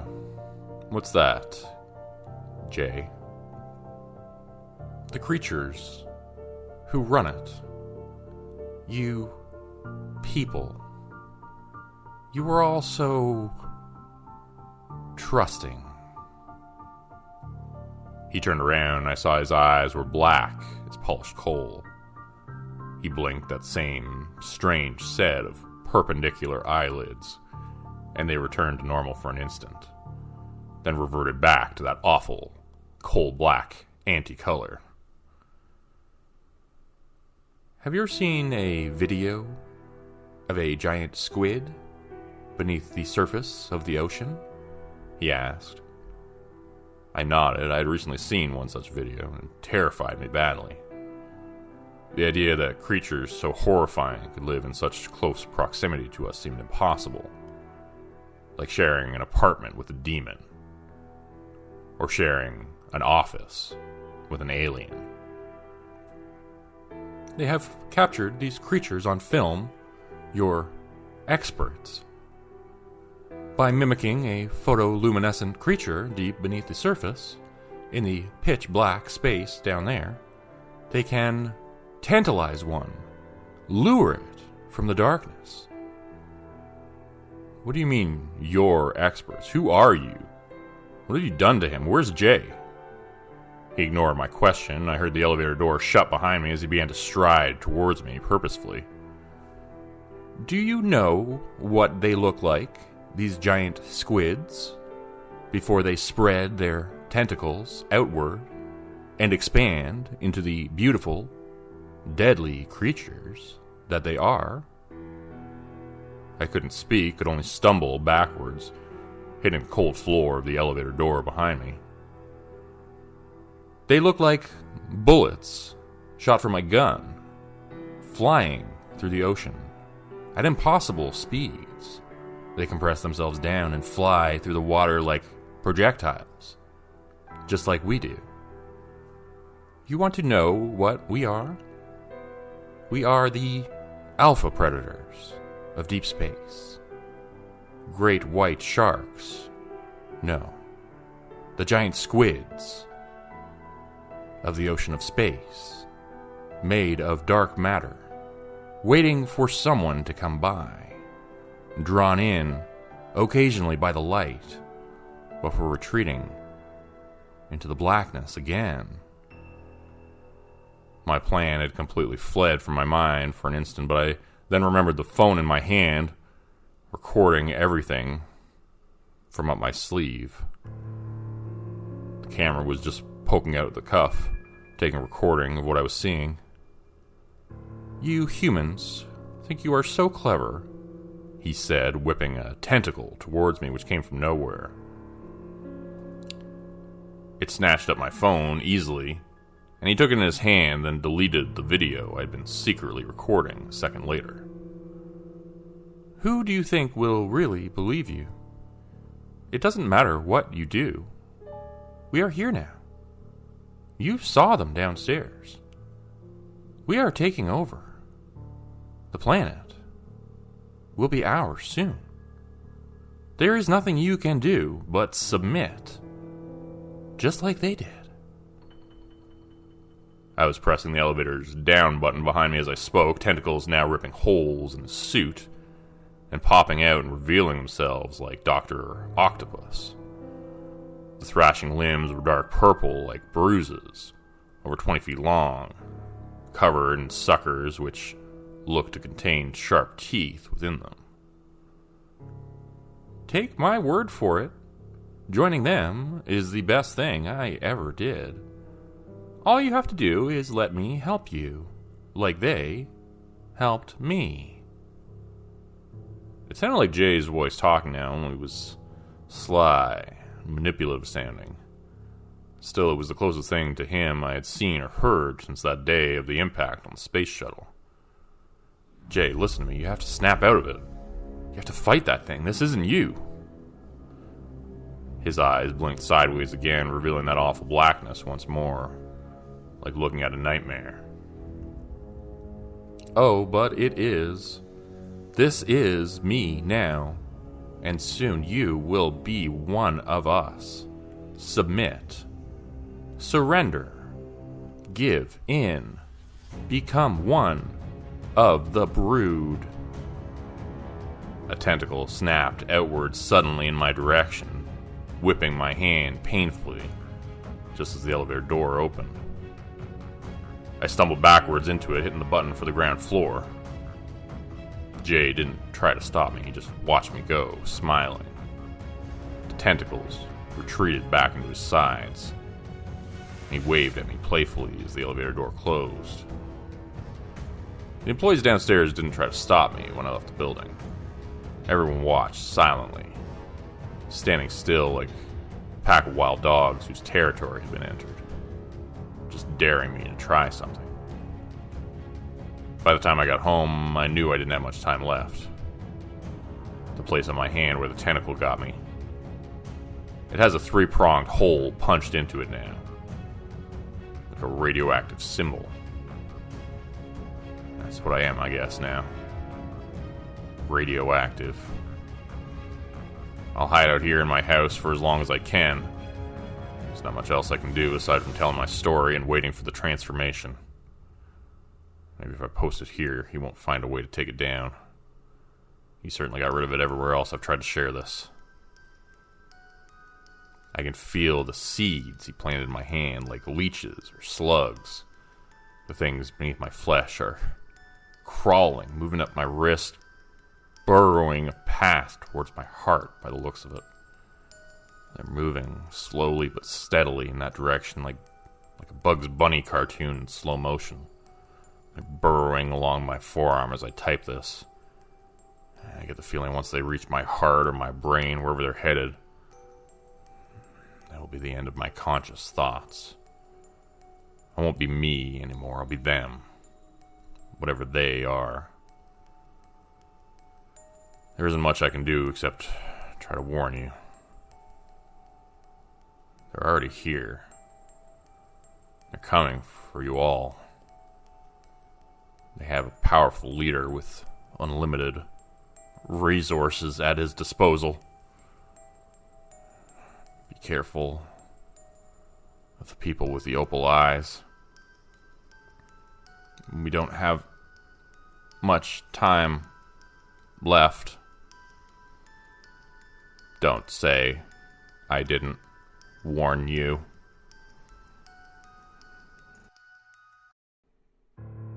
My eyes stung with dry pain, and I rubbed them with my palms, trying to massage the last bit of moisture into them from the insides of my eyelids.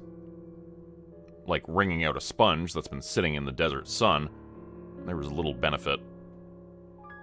Still, I continued to stare at the computer screen in my home office, waiting for the final calculations to finish.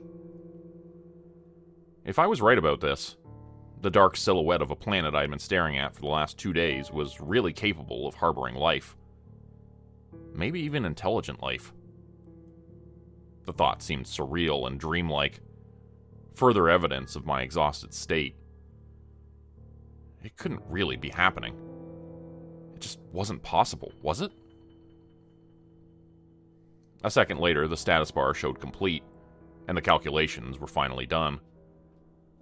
I began to read through the results, showing temperature variations and percentages of various compounds.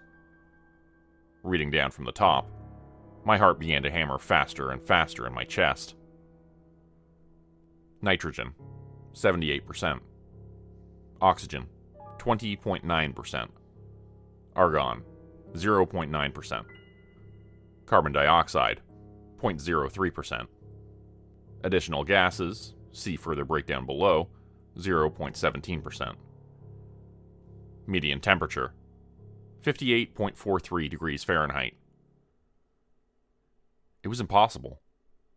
The composition of the atmosphere, the temperature, the size of the planet and its proximity to its star, which just so happened to be a G-type yellow dwarf main sequence star, all of these features, they were identical to Earth. Which meant I just discovered the one planet every astronomer had dreamed of finding. The unicorn. The Goldilocks. The twin to our one-of-a-kind blue speck in the middle of an impossibly vast ocean that is space.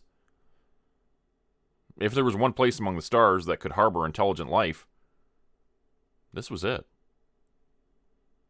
I sent an email to my superiors telling them what I discovered, but it bounced back saying undeliverable. After several more attempts, I tried calling, but the line was always busy, no matter who I dialed. Frustrated and exhausted, I decided to wait until morning.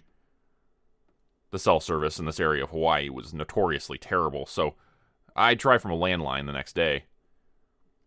I hadn't slept in 48 hours, and it was all catching up with me at once, as my eyelids grew heavy and I wandered into the bedroom, collapsing onto the mattress.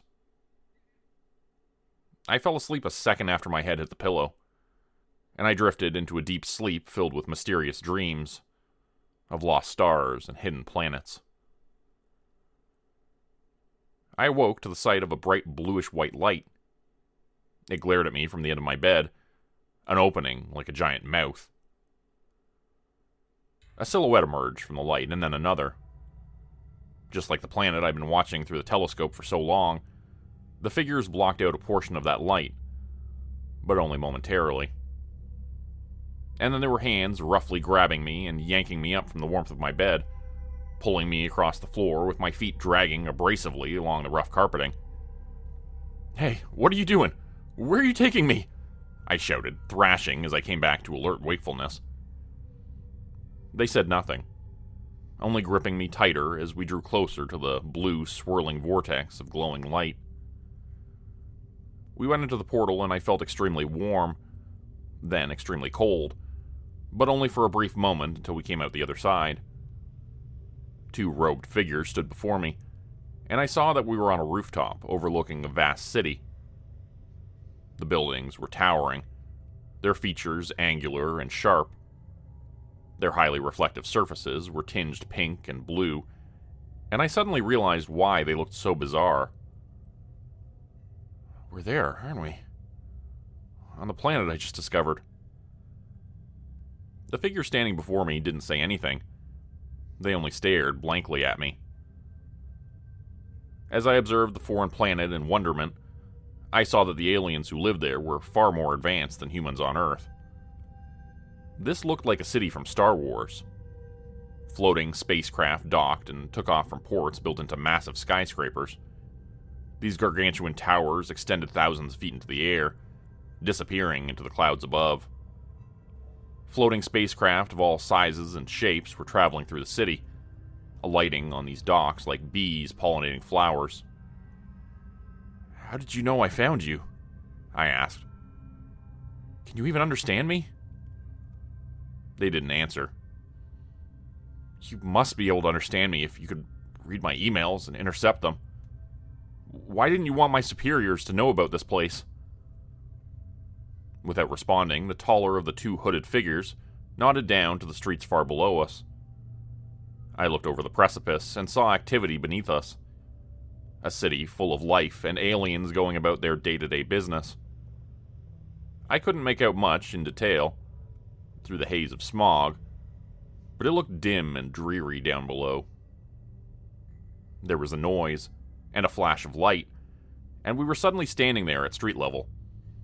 The aliens had advanced technology that allowed us to teleport through space in an instant, and they deployed it readily, it seemed. No walking around for these creatures. No elevators or stairs, either. Vehicles, which hovered above the ground at various levels, packed the open air above the street. I looked up and saw that, despite the added third dimension being employed to ease congestion, that traffic jams were still occurring. Each level of flying cars was honking, and there were creatures leaning out the windows of their vehicles, barking in an alien tongue, and gesturing with tentacles covered in fish-hooked claws on one side. Street vendors were selling paper plates filled with foul-smelling meat to customers who had lined up to purchase lunch. A dozen or more were standing near us, and I was careful to stay close to the hooded figures who were acting as my guides. The creatures of this planet were tall, wide, and gelatinous. They had probeses instead of mouths and tentacles instead of arms and legs, which they used to propel themselves. Similar to how octopuses move in a myriad of different ways, some of them walked on their back tentacles, almost like bipedal humans, while others slithered and moved snake-like across the pavement. They also changed colors, I noticed, depending on the background behind them. Surprisingly, none of them seemed to notice as the three of us stood watching them silently from a shaded spot near a building. The hooded figure standing next to me raised an extremity which was shrouded in robes. I looked where they were pointing and saw something very odd. A man was coming out of the sewer grate in the middle of the street. Hovering cars were honking at him and splashing him with mud as they sped past. He seemed not to notice. His face was calm and passive, and there was a collar around his neck covered in blinking lights. "What the hell?" I muttered, watching him go about his duties. He was bringing buckets of brown, slimy muck up from the sewers. His face and clothing were smeared in it, and I could smell the disgusting stench from where we stood, at least 30 yards away. "Why is there a person here?" I asked the hooded figures. "There can't be a person here. We're further away from Earth than any spacecraft is capable of traveling. Assuming we are where I think we are." Then, a moment later, we teleported again. We were no longer on street level, but instead we were far below ground in a dark mine. The sound of pickaxes, chisels, and hammers could be heard over the cacophony of voices, and minecarts which traveled across nearby rails. The voices were human, I realized. And we drew closer to see a group of men working at the walls with crude tools. Each one had the same collar covered in blinking lights, snugly secured around their necks. They were the same collars as the one I had seen the man wearing up on street level. Their faces were calm and passive, none of them looking angry or upset. Instead, they wore no expression at all. As they loaded up mine carts full of rock material, I saw that once they were full, they would send them off down the tracks. More carts would come to take their place, and they would fill those up, sending them off down the track as well, in a never-ending monotony of movements. The men and women worked tirelessly, and none of them seemed to stop for an instant to rest. I looked at my guides, beginning to grow angry. What is this place? What are you doing to these people? The hooded figures looked at each other and nodded, then turned back to me and revealed their faces. My guides were human, but they looked different, battle-scarred and branded with strange numeric tattoos and barcodes which covered their skin. The one on the left was a man, the one on the right a woman. Both had shaved heads and brown eyes. We needed to show you what will happen if you contact your superiors about this planet. If we didn't, then this timeline would become prime. Trust me, you don't want that. I looked back and forth between their unreadable faces, then again at the hordes of human servants, being forced by giant aliens into servitude. I was terrified, but the scientist in me needed to know what all this meant. And I'll admit, looking back, my pride was badly wounded just thinking about denouncing my findings. They were huge. I'd discovered another planet, one capable of supporting life in the most optimal conditions imaginable. Not only that, but there actually was life on this planet. What are you saying? I can't tell anyone about my findings or else this will happen? Now, let me guess. This is a simulation or a hallucination or something like that, right? This isn't even real.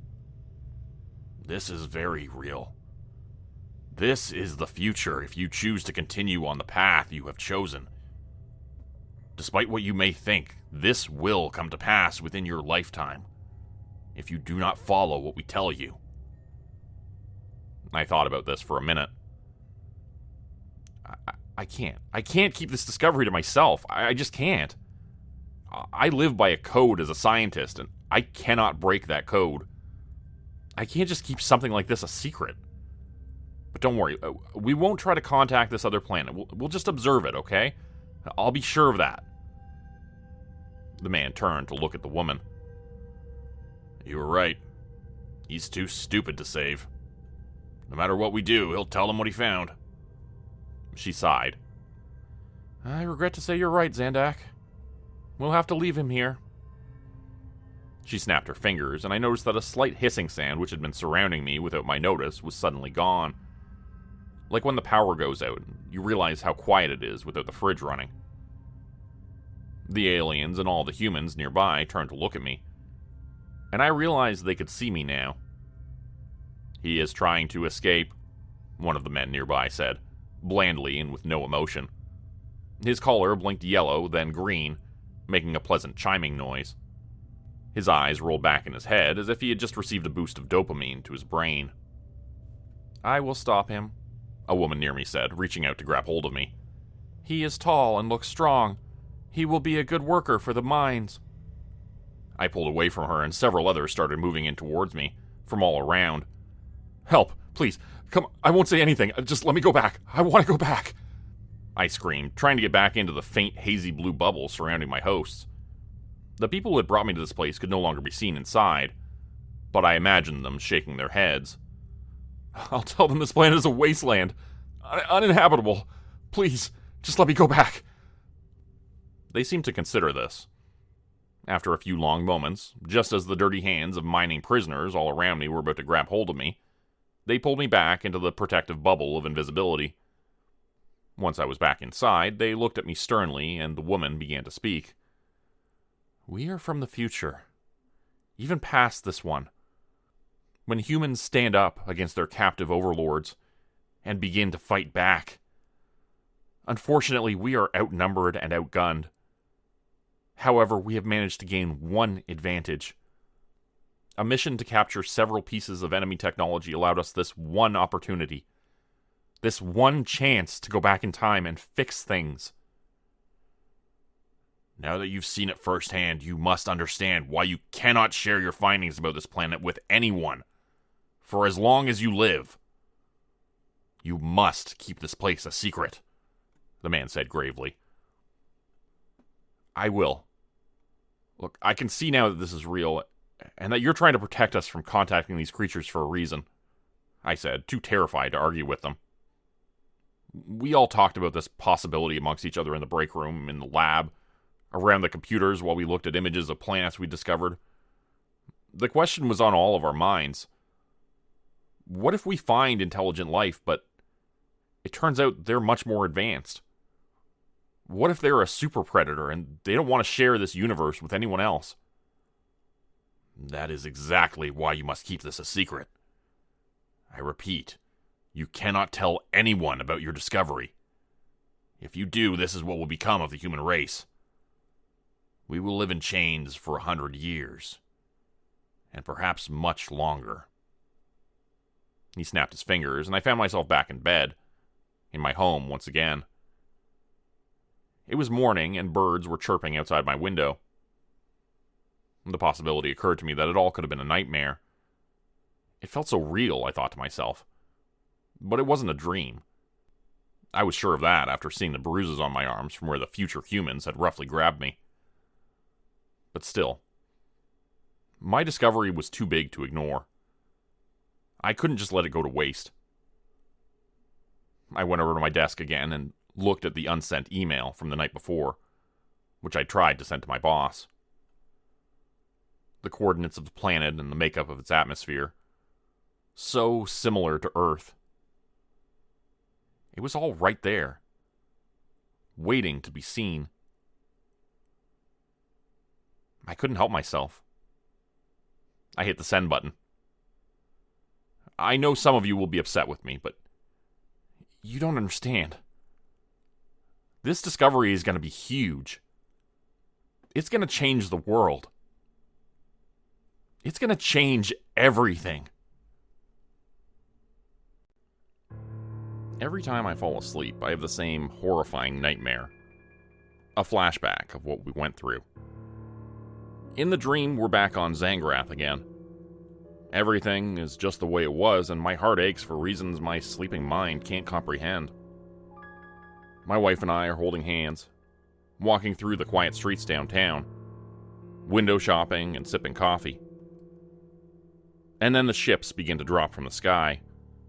Massive, skyscraper-sized towers. Their twisted hulls gleam in the twin suns' glow, as they appear like the fingers of an unseen gargantuan god reaching down through the clouds. Screaming erupts from all around, and I squeeze my wife's hand so hard she has to slap my arm to make me realize I'm hurting her unintentionally.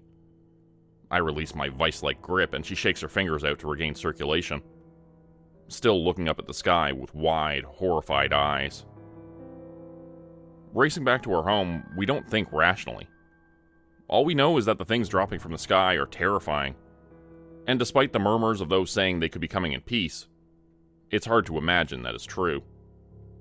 Peaceful diplomats do not invade in such grand numbers, and they do not punch holes in the sky with ships the size of cities. My worst fears are found out to be true, sooner than I had thought possible, as we find out that the aliens are not peaceful.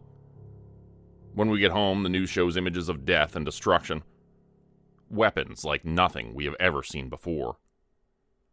One clip shows a ray gun annihilating a crowd of innocents, their flesh sizzling and smoking first, before sloughing off and revealing gleaming white bone. The large groups of people turned to skeletons who stood unmoving in the poses of living men and women for an instant, before toppling over and turning into a scattered pile of bones. The streets ran with blood, and the screams echoed through our window as we hid for as long as we could in our apartment, watching the news broadcast with increasing despair.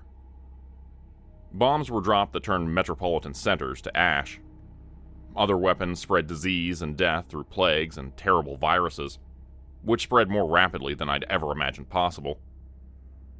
The invaders looked exactly like us, making it difficult to tell them apart from friendly forces. Their spies infiltrated the government and the military, making our downfall even more complete. We never found out for sure if they were disguising themselves or not. It had never occurred to anyone that if aliens did appear one day, they might look identical to humans. But they did. Even their languages sounded like ours. My nightmare always ends the same way. I wake up as I see my children's faces bloodied and lifeless, killed by creatures from another world who somehow looked just like us. They ransacked our home while we were scavenging for supplies. My son and daughter were both murdered by those monsters. Bolting upright and awake, my wife was startled from her slumber as well. The nightmare again? Panting and out of breath, I nodded, my skin damp with sweat and soaking the sheet beneath me. I can't sleep either, she said, getting up. Opening the window shades, I looked out at the stars as they passed by in the distance. I'll never get used to that view, I said with a sigh, going into the small latrine. Hopefully we won't have to. There must be a livable planet out there somewhere. The computer will pick up something soon. Regina was always an optimist. Even after all we had been through, she kept me going. But at that moment, I didn't want to hear it. I was in a rut and I wanted to feel lousy. I wanted to brood about our dead children and our home which was stolen from us. Instead, I went to the small kitchen area to make instant coffee for us both, trying to distract myself from melancholy with caffeine for a little while. The powdered milk was gone and we were down to the last canister of freeze-dried coffee. I opened it up, wincing at the thoughts of life without the stuff. I felt like I needed it to survive these days, especially with the total lack of restful sleep I'd been experiencing lately. As I was boiling the water, an alarm began to sound. Lights started flashing on the ceiling and a voice came over the PA system, speaking robotically. Proximity alert, proximity alert, hostile crafts detected. Proximity alert, proximity alert, hostile crafts detected. Recommend evasive maneuvers. The alert repeated again and again, and I raced towards the cockpit, where my wife was already sitting in the captain's chair. She gripped the controls tightly, and I strapped myself into the seat next to her. It's them, was all she had to say. And I knew exactly how much trouble we were in. My heart pounding in my chest, I took the turret controls and began to take aim and fired a few shots with the meager plasma rifle we had mounted on the hull. The attacks bounced off the enemy shields like ping-pong balls. A second later, they were returning fire and the ship rattled violently. The harness straps dug into my ribs and my shoulders as I was thrown forward in my seat, and it knocked the wind out of me as another impact came a second later. And another. And another. There's too many of them. My wife was taking evasive maneuvers with sharp cuts to the left and right, testing the ship's integrity and pushing it to its limits. She had been a pilot in the Space Force for years. If not for her military connections and her skills with flying, we would have died back on Zangrath. I owed her my life in more ways than one. The stolen ship had been given to her by a general in a final gesture of gratitude for her dedicated years of service, as the world exploded to pieces all around us, and everyone tried desperately to escape from the invaders' brutal attacks. "Take it somewhere far away from here," the general had said with his last dying breath. "As far away as you can." I was snapped back to the present for my recollections as the ship rattled from another brutal impact. "Leave us alone. You took our children? What more do you want from us?" My wife was screaming as she rocketed us through the asteroid belts and around deadly quasars, trying to throw them off our trail. The sound of the ship's quantum engines being pushed to their utter limits made a roaring wail of noise all around us.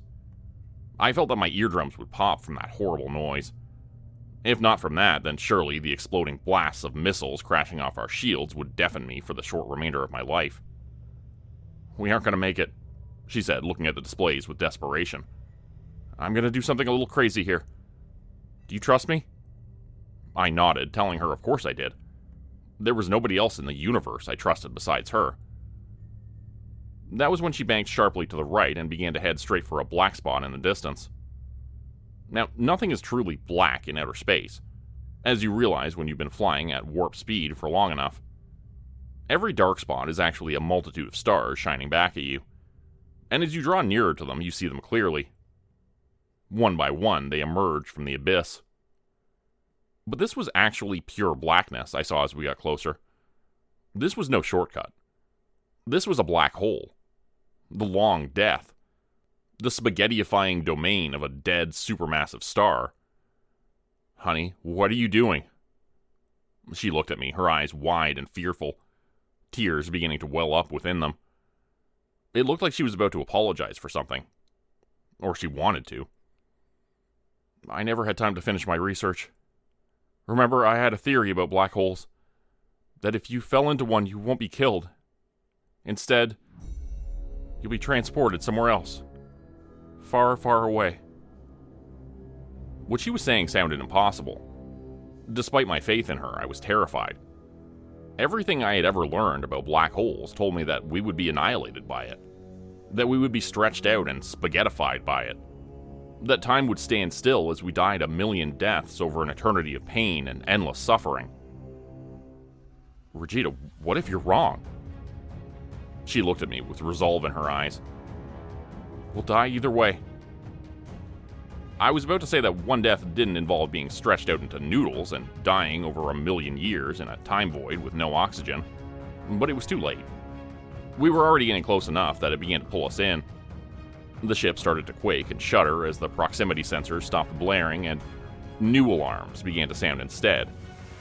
These ones sounding far more urgent and insistent. "They're leaving," she said. "They're not attacking us anymore." "Yeah, because they know this thing's gonna kill us." She didn't argue, just released the controls as the ship began to skid faster and faster in looping arcs towards the black hole. The warp drive was still engaged, and we sped toward it rapidly. I felt nauseated by the looping trajectory of the ship as time began to dilate and I started feeling stretched. My body warped and aching with strange pins and needles that quickly turned into ice picks, and steel rods of agonizing pain everywhere. As the darkness surrounded us, we were plunged into blackness so total I couldn't see an inch in front of me. I didn't know if I was alive or dead. The feeling of spikes being driven into my skin by sledgehammers began to abate, and was reduced to a tingling and numbness. I felt nothing for a long, long time, as we seemed to float in a void for eternity. My thoughts became an endless murmur of sounds which meant nothing. And then, suddenly, there was light again from the darkness. How the two of us or the ship managed to stay together under such forces and such incredible duress I will never understand, despite my wife's attempts to explain the nano self-repairing technology to me. Suffice to say, if not for the fact that we had been gifted the most technologically advanced small scout craft in the fleet, we would not have survived. But the Pegasus took us through the black hole and we came out safely on the other side. We awoke floating in a sea of stars unfamiliar to our computer's navigation system. It struggled to recover by mapping out this new place with its sensors. Eventually, we had a rudimentary map of this galaxy we had been ejected into. A spiraling fan of stars with so many chances and places where life could spring up. "They won't be able to find us here," my wife said, gripping my hand tightly from the captain's chair. We began to search for a new planet once again. Scanning these new stars, we found 100 worlds close to being able to sustain life, but none quite capable of it. Too hot or too cold, too large or too small, no water, no signs of life. But eventually the sensors began to emit a gentle beeping sound, far different from the harsh cries which had alerted us of approaching enemies. The robotic voice spoke over the PA once more, and the computer alerted us to a new discovery. "Class 7 starfaring civilization detected. Do you wish to set a new course for this location?" A few more times the message repeated before either one of us could speak. We were so shocked at what we had just heard. We had been searching for a place to set down roots, a place with vegetation and a chance to grow crops. But we had never imagined finding a new home among others. Perhaps we could be accepted as one of their own. A newly spacefaring civilization would likely be progressive and accepting of other species. Or so we hoped. "Yes, computer. Set a course for the location, please, Regina said, and I realized she had tears streaming from her eyes. We made it, I said, sensing something was off. Why are you crying? I didn't want to tell you. I didn't want you to lose hope. The engine was nearly destroyed going through the rift. If we hadn't found something today, we would have been left floating out here aimlessly. Lost in space forever. We would have frozen to death. We hugged as she shivered at the thought, and I did involuntarily as well. Well, let's just be thankful we found something. Not just something, look, a Class 7 civilization. We won't have to start from scratch. Living off the land? This is a real home. Let's hope so. By the time we arrived at the place, we could see lights illuminating the dark side of the world. Regina made for the darkened area of the planet, hoping we could land without being spotted in the night. The landmass is here, she said in hushed tones as we approached. They look almost the same as the ones on Zangrath. Regina, do you see what I'm seeing? Look at all the water they have here. All that clean water. I bet they don't even have to ration. She gripped my hand tightly again as the craft began to blaze at the front from the heat of entry into the atmosphere. We landed quietly and undetected in a forested area north of a large city.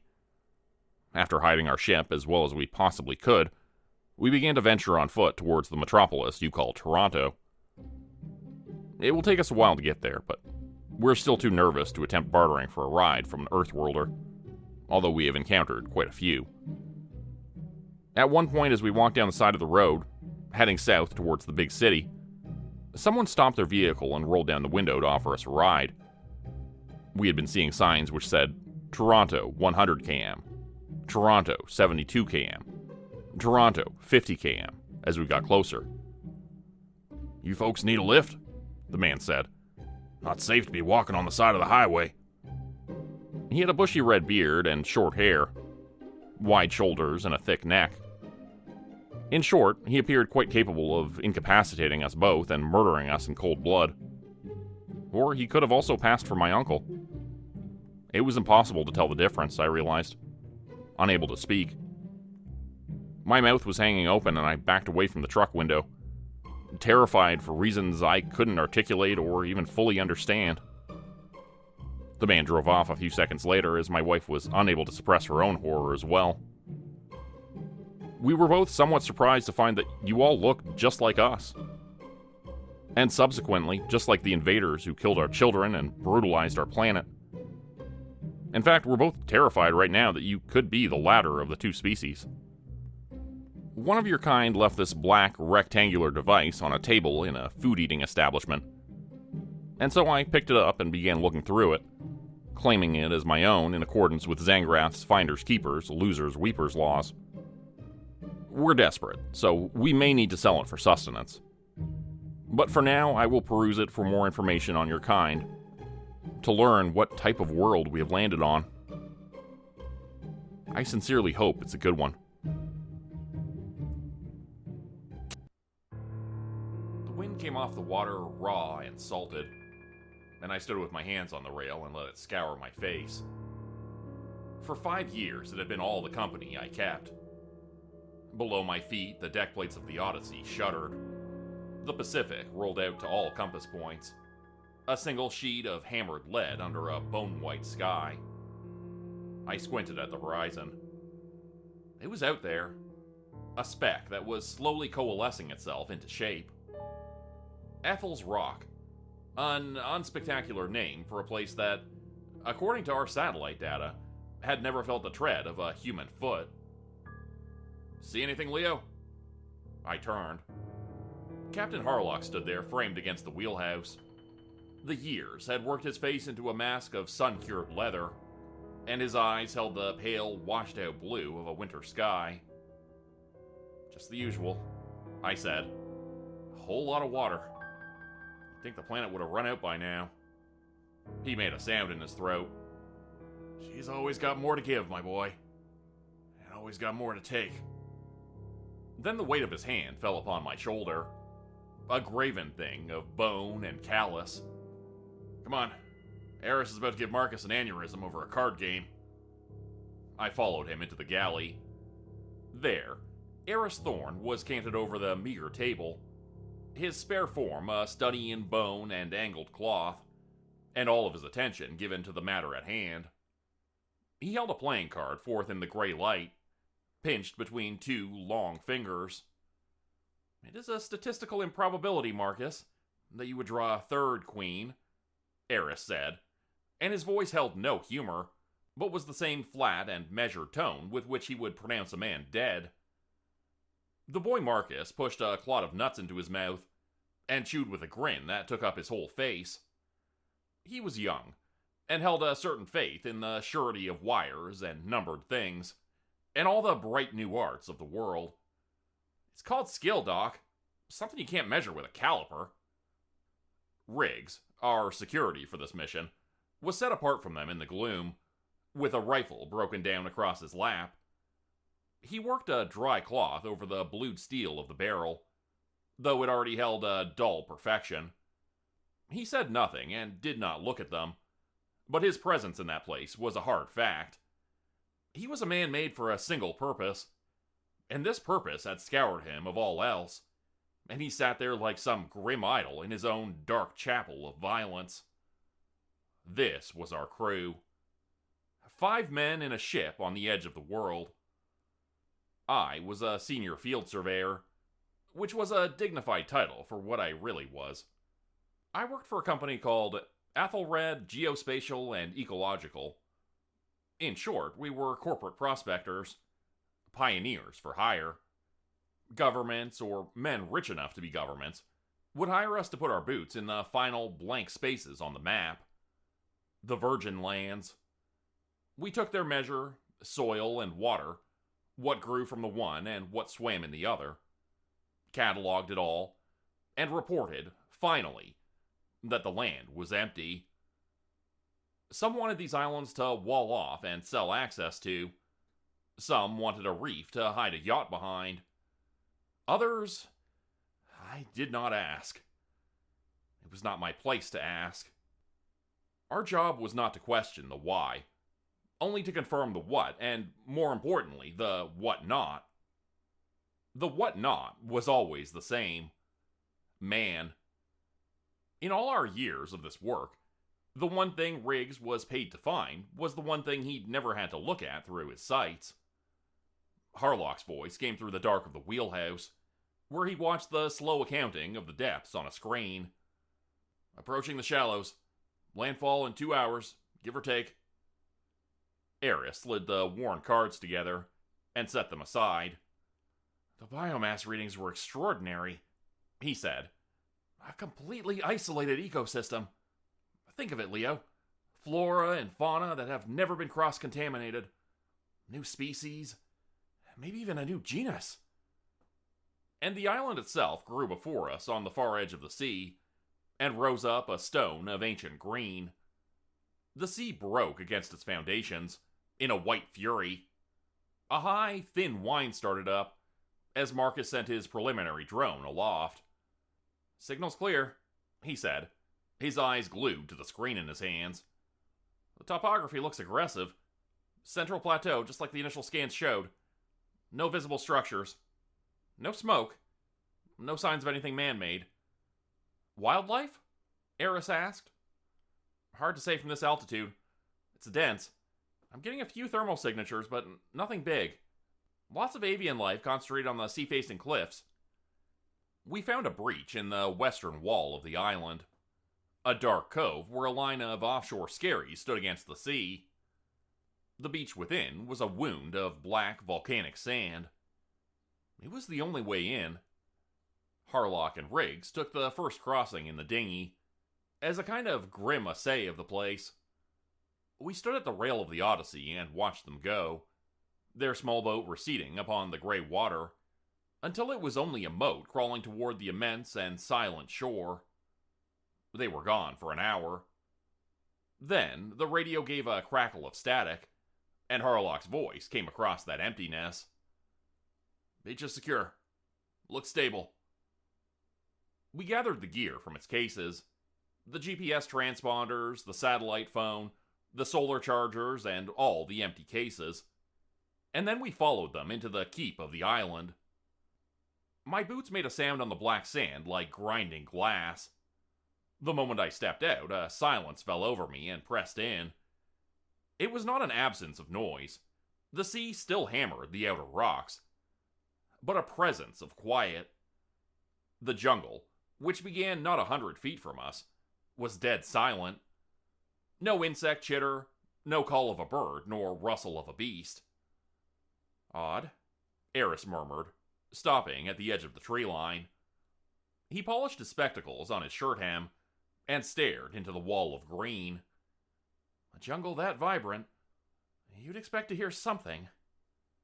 Maybe they're all just shy, Marcus quipped.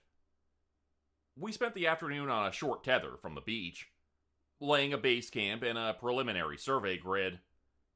Eris was in his element, kneeling in the dark, rich soil, his hands gentle on mosses and lichens he swore were unknown to science. He found a flower whose petals held the dark, bruised purple of a corpse lily, and a shelf of fungus that seemed to pulse with a cold, internal green light. Marcus sent his main drone skating over the treetops. Riggs walked the perimeter, his movements economical and deliberate. Harlock raised the tents, his actions filled with the methodical competence of a man who has made a home in 100 wildernesses. And I fought off the feeling that I was being watched. It came on me strongest when I was at the creek. It was a freshwater seep that bled from the jungle's heart, and stained the black sand of the beach a darker, wetter shade of black. I crouched to fill a water sample vial and saw it in the mud of the far bank. A carving. Dark wood, heavy and oiled by the water. No bigger than a man's hand. It was a figure. Vaguely man-shaped, but not a man. The limbs were too long, stick-like, and the head was a simple, deeply incised spiral. The work was crude, but the intent behind it felt ancient. I crossed the shallow, cool water and pulled it from the muck.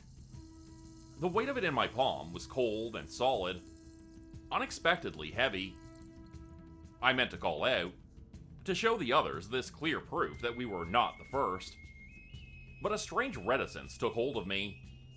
A piece of whittled wood could have come from anywhere.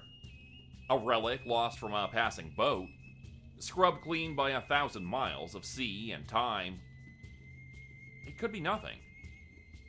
Harlock would have to file a report. Procedures would kick in. Our lucrative contract might be voided on a piece of driftwood. So, I did the other thing. The thing I cannot entirely explain. I slid the carving into my hip pouch. The sun bled at the horizon. We sat by the fire, eating rations in silence.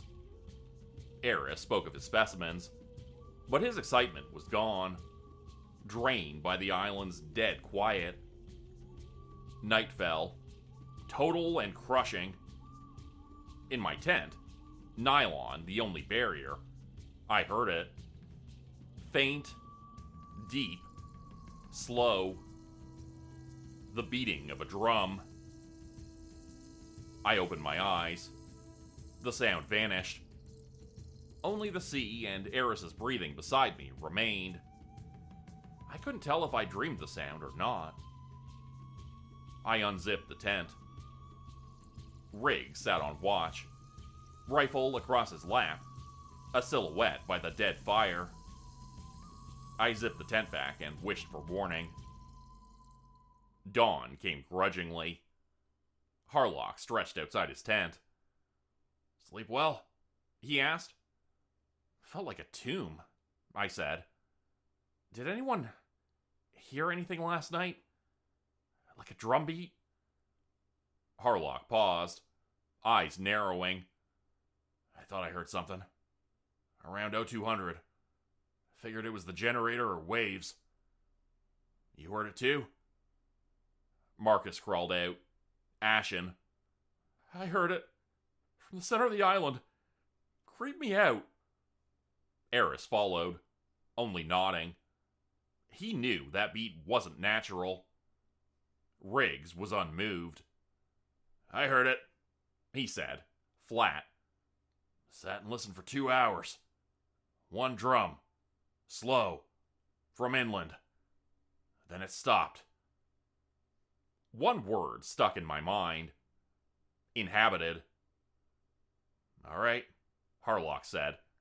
His voice was all command now. "Plan stays the same, with one change. We stick together. All of us. No splitting up. We follow the creek bed inland towards the plateau. Get a sense of the topography. Map the water source. Leo, you map. Eris, you catalog. Marcus, get the drone up as soon as we're under the canopy. Riggs, you stay frosty. If this island ain't as empty as the brass thinks, I want to know about it yesterday." We left the relative safety of the beach, and the jungle took us.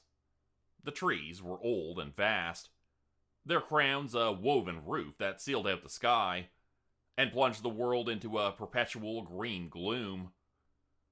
The pale green fungus was everywhere, clinging to rocks and trunks. We hadn't gone a quarter mile when Eris put a finger to the bark of a tree that had no name in his books. "Look at this," he said, his voice a whisper. He traced the lines of deep gashes cut into the wood. "Scrape marks. A spiral. See it?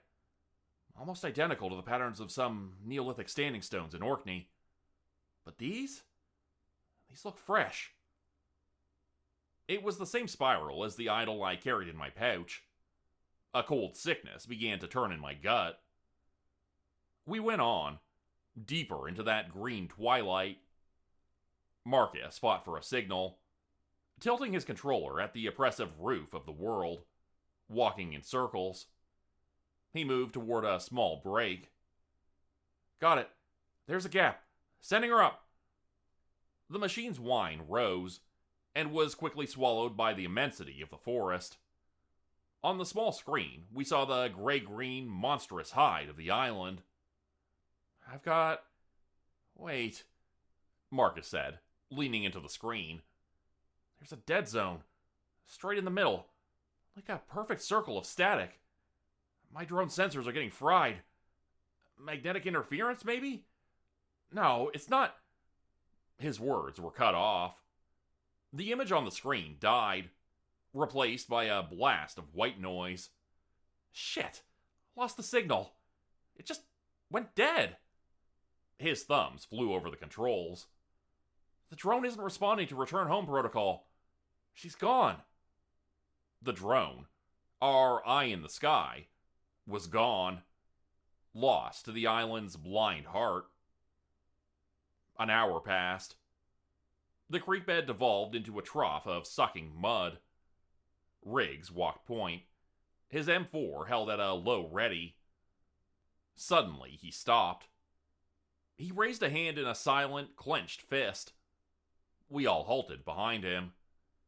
He beckoned us forward without looking back. And we saw what he saw. It was a pit dug into the black earth of the jungle floor, 10 feet across, hidden beneath a frail, artful weaving of leaves and branches. The bottom was a bed of sharpened stakes, their points hardened in some fire, angled to receive a falling body. It was a trap made for something large, something heavy. But it wasn't the trap itself that froze the blood. In the center of the pit, a length of rusted chain was staked to the earth. From the chain, there dangled a human skull. It was weathered, its empty sockets choked with green moss. "Back to the beach. Now," Harlock said. His voice was quiet, deadly. "Pack it all. We're leaving. Ethelred gets the report from the boat. We tell them the island's inhabited and lethal." No one argued. The return journey was a nightmare. The silence of the jungle was no longer passive. It was observant. Riggs walked much of the way backward, his rifle tracing arcs through the gloom. We broke from the tree line onto the black sand, gasping in the gray open air. And then we saw our camp. Our 3 orange tents still stood in a neat triangle, but there was now a 4th structure among them. It was a teepee of lashed branches and cured hides. Animal hides, I thought at first, until my eye caught the faded blue ink of a crude ship's anchor tattoo upon a piece of skin stretched tautly between 2 poles. Before this grotesque construction, a crude altar had been made. Upon it, our satellite phone and our emergency beacon were piled like offerings, smashed to a glittering ruin of plastic and wire. And standing sentry over this desecration was a totem, 6 feet tall and carved from the same dark, heavy wood as the idol in my pouch. In the spiral, where its face should have been, were set 2 discs of polished mother of pearl. They caught the flat, gray light and glittered like intelligent, malicious eyes. Someone had been to our camp. They had walked among our things. They had judged our tools, our links to the world we knew, and found them wanting. Then, they had built their own temple, on the ashes of our technology. The rifle in Riggs' hand swung towards the black wall of jungle, as if some shape could be discerned there.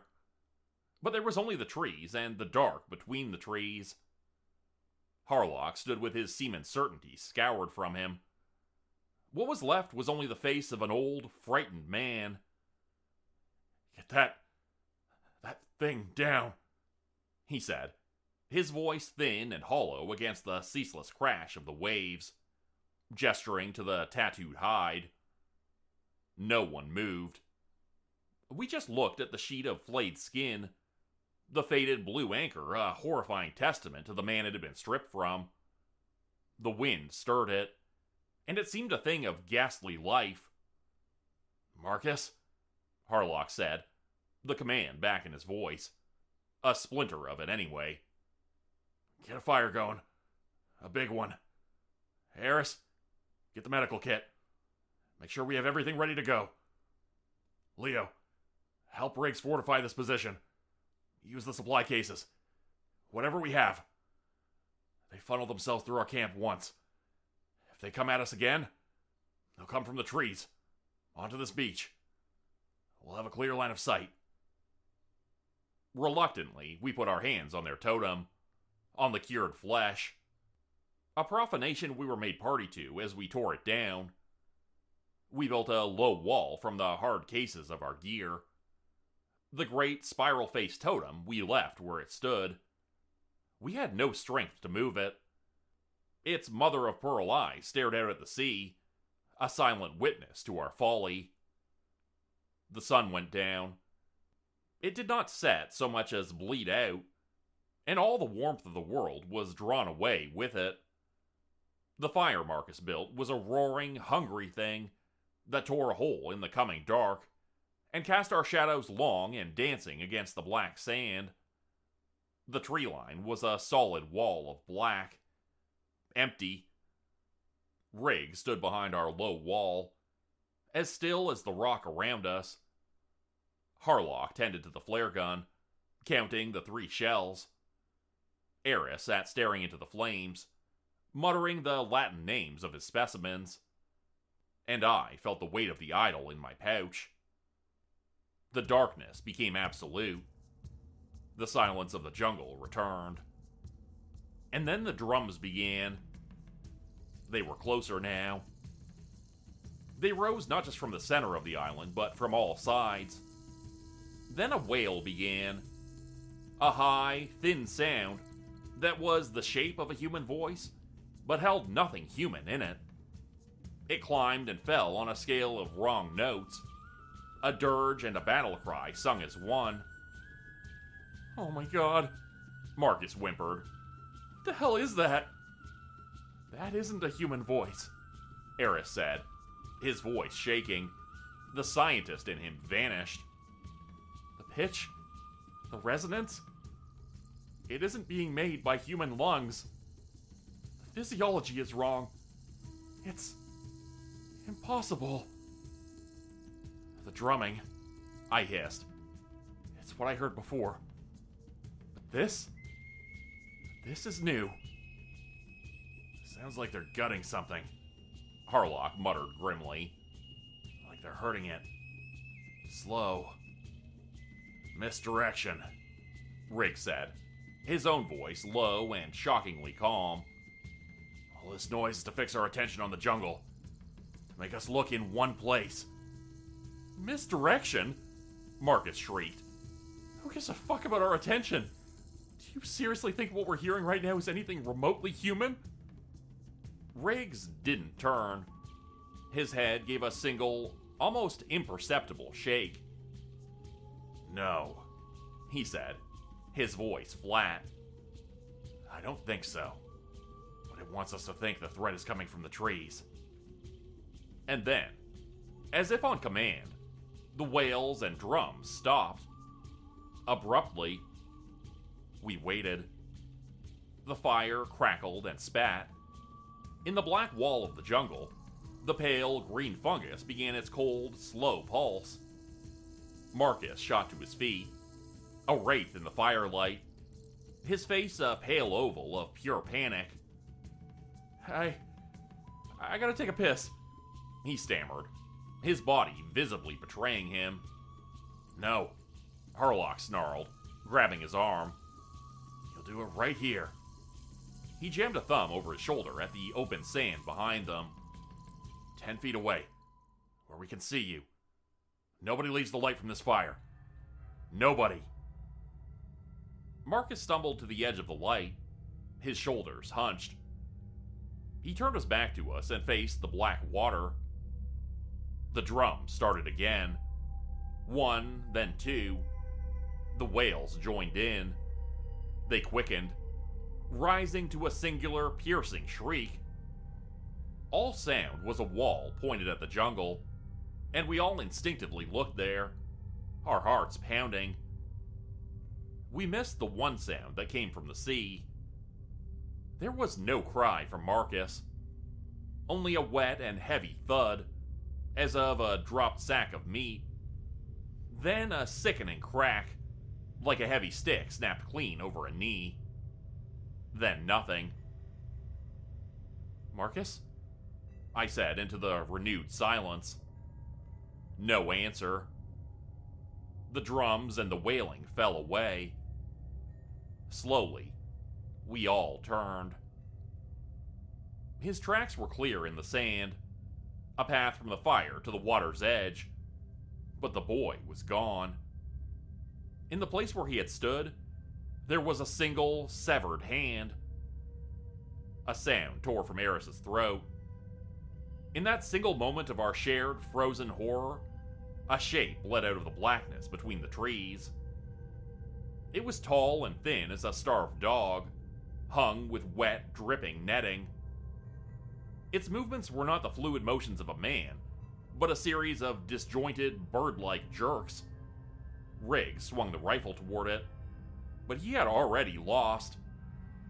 2 more shapes rose silently from the rocks at the far end of the beach. One of them swung its arm, and a weighted net spun through the firelit air. It coiled around Riggs' neck and chest, and his head snapped back with a sound of a whip crack. The rifle fell from his hands onto the sand. He clawed at his throat as the rope drew taut. They dragged him backward over the beach, his heels gouging 2 dark furrows in the sand, until the darkness took him. For a moment, we saw them clearly. The gleams of wet skin, the long, wrong shape of their limbs, the faces that were not faces, but masks of woven wood and shell. I scrabbled for the fallen rifle in the sand. Harlock raised the flare gun, a last desperate defiance. But the night had already swallowed them. The sound of Riggs choking was gone. And in its place, the slow, methodical beat of a single drum began again. We had been 5 men on this beach. Now we were 3, The fire roared on, oblivious.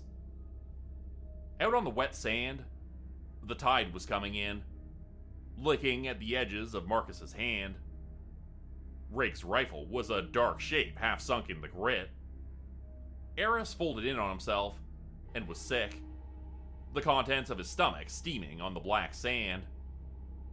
Harlock stood like a man who had been struck by lightning and lived. All the life burnt out of him, save for some stubborn core that would not let him fall. Then he blinked, and the captain was there again in the hollows of his eyes. "The boat," he said, his voice a dry rasp of sand and shell. "The dinghy. It's our only chance. To hell with the mission. To hell with the gear. We take the dinghy, and we get to the Odyssey." The ship. Our world. A half-mile of open water away. "Eris, Leo, grab the go-bags." Harlock's command cut through the fog of terror. "Essentials only. Water, medkit, and the flare gun. Nothing else. We go now." We moved in a broken, stumbling line towards the dark slash in the rock where the boat was hidden. Eris wept without a sound as we went, his head turning again and again to the black wall of jungle, where nothing moved. I scooped up Rig's rifle from the sand, and its weight was unfamiliar and terrible. My hands shook on the stock, and I knew if a target presented itself, I would miss. Harlock went first, the flare gun clutched in his fist like a talisman. The drums were silent now, which was somehow worse. I could feel them moving with us, in the dark beyond our sight, pacing us. We reached the inlet, and the boat was there, untouched, tucked between the rocks as we had left it, the dark water lapping at its rubber sides. Get in, Harlock hissed. His fingers were stiff and stupid on the mooring rope. I threw the bags in, the rifle, and helped pull a trembling Eris over the side. Harlock put his shoulder to the bow and gave a great grunting shove. We slid out into the water. He leapt aboard, landing with a heavy thud, his back to me as he clawed at the pull cord of the outboard motor. It was then that I saw it. I was facing the beach, the rifle uselessly across my knees. A lone figure stood at the edge of the trees. He was not coming for us. He stood in utter stillness, holding a long spear.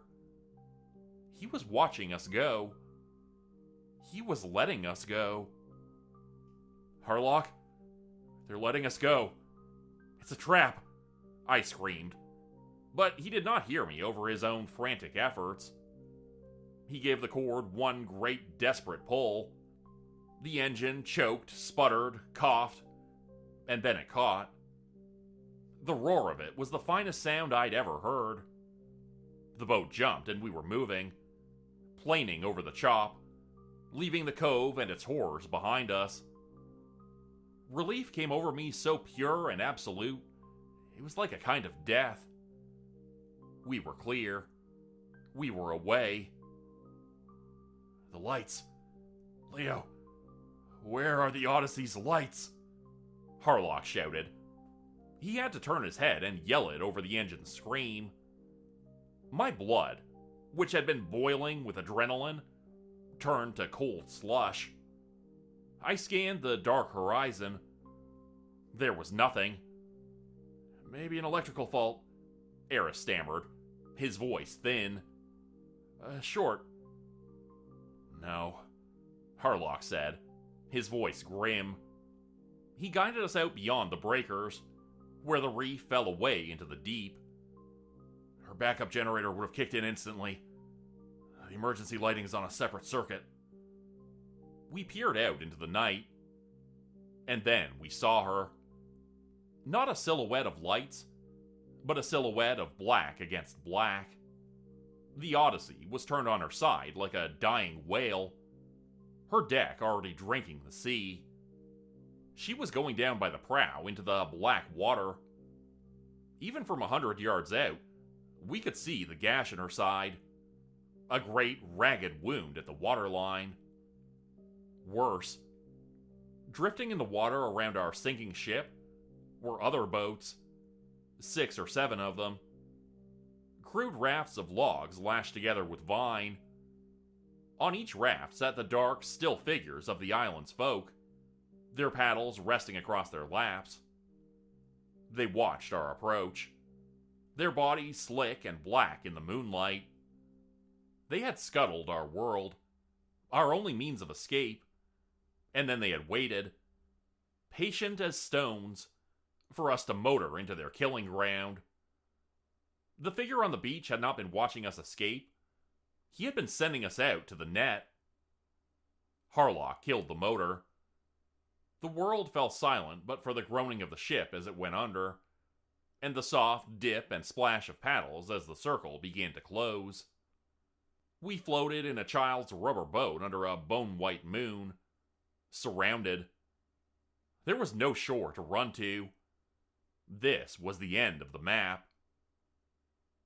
The world became the small rubber boat, the dark water, and the closing circle of paddles that dipped and rose with a hypnotizing rhythm. Their faces came into view under the moon, and they were the things of nightmare. Maps of ritual scarification that mimicked the ripple of water or the grain of wood. Masks of jawbone, lashed together with what looked like human hair. One of them, on the nearest raft, looked directly at me and grinned. Its teeth were filed to sharpened points. They wore the island's phosphorescent fungus on their skin, smeared into spiral patterns on their chests and arms, and they glowed with a cold and living light. They were creatures not of the world I knew. Harlock's hands shook so badly on the flare gun that he dropped it into the bottom of the boat. Eris was a folded shape, rocking slowly back and forth, a low keen escaping his lips. I brought the rifle up, the stock cold against my cheek. But there was no single target, only a shifting constellation of dark, glowing forms upon the water. Before I could choose a death to deal, one who stood as leader, taller than the others, a mantle of bird feathers on his shoulders, raised a long-fingered hand. The webs between his digits were stark and pale in the moonlight. All the paddles ceased their motion. A gaffing pole of sharpened wood was thrust from the nearest raft. Its point sank into the pliable skin of our dinghy, with a soft sigh of escaping air. They began to draw us toward them. We saw the trophies then, hung about their bodies as adornments. Necklaces of finger bones, belts of braided human hair. One wore shin guards carved from human tibias. Another, a pauldron of flayed skin upon his shoulder. On that skin, I could see the dim, faded blue and red lines of a roaring dragon tattoo. Riggs tattoo. A heavy net, woven from some coarse and heavy vine, was cast over us. Hands took hold of me and pulled me from the boat. They were not angry hands. There was a practiced, cold economy of motion to them, the work of men who knew their craft. A stone club rose and fell, and Harlock went limp. Ropes of tough fiber bit into my wrists and ankles. Eris did not resist at all. And all this was done in a chilling quiet, broken only by the lapping of the water against the rafts. Then they turned their craft, not toward the beach we had fled, but to a dark wound in the cliffs, where a river bled out into the sea. They navigated the rafts into that river mouth, and we entered the belly of the island. The air grew thick and wet, and held the smell of rot and damp earth. In alcoves carved from the stone, we saw their world. We passed one where a hunched figure was patiently working a human femur on a grinding stone. We passed another that served as their larder. From bone hooks in the ceiling hung the flayed shapes of men in parts, and among them, I saw the remains of a bright red jacket, and I knew that Marcus was here. Further on, old women with faces like dried gourds stretched sheets of skin on wooden frames to cure them in the damp air. The river opened into a cavern, so vast its roof was lost to darkness. In the center of this great vault stood a tree. It was a banyan, ancient and monstrous, its roots clawing at the cavern floor, while its upper branches scraped the unseen ceiling. Platforms and huts of bones and woven hide were built upon its limbs, connected by swinging bridges of rope. And from its trunk and from every branch, like grotesque fruit, there hung a skull. Hundreds of them. Thousands. We were dragged from the rafts and prodded up a wide ramp that spiraled around the great trunk. 70 feet up, we came to a central platform where the tribe was gathered. They swayed to a silent rhythm before a shaman figure, who chanted in a language of clicks and guttural stops. Eris and Harlock, awake now and naked and pale with a terror beyond screaming, were bound spread-eagled to 2 large X-shaped frames of wood. Our survey equipment, our cameras and cases, was laid at the foot of the frames like an offering to whatever god they worshipped. The shaman held aloft the small carving I had found by the creek, the spiral-headed man, and a great sighing moan passed through the gathered crowd. He approached Eris first, a knife in his hand. He made shallow cuts upon Eris's chest, painting his own fingers with the blood to mark Eris's cheeks with symbols. Eris only wept, his eyes looking past all of us into the final distance. Then the shaman knelt, and with 2 quick slashes, severed the tendons behind his knees. The scream that came from Eris then was a pure and terrible thing that echoed from the stone walls. They took the skin from him in long, careful ribbons, while the life still shuddered within him. And when he was only a red ruin of a man, the shaman put a spear through his heart. A great, ecstatic cheer rose from the tribe. They turned to Harlock next.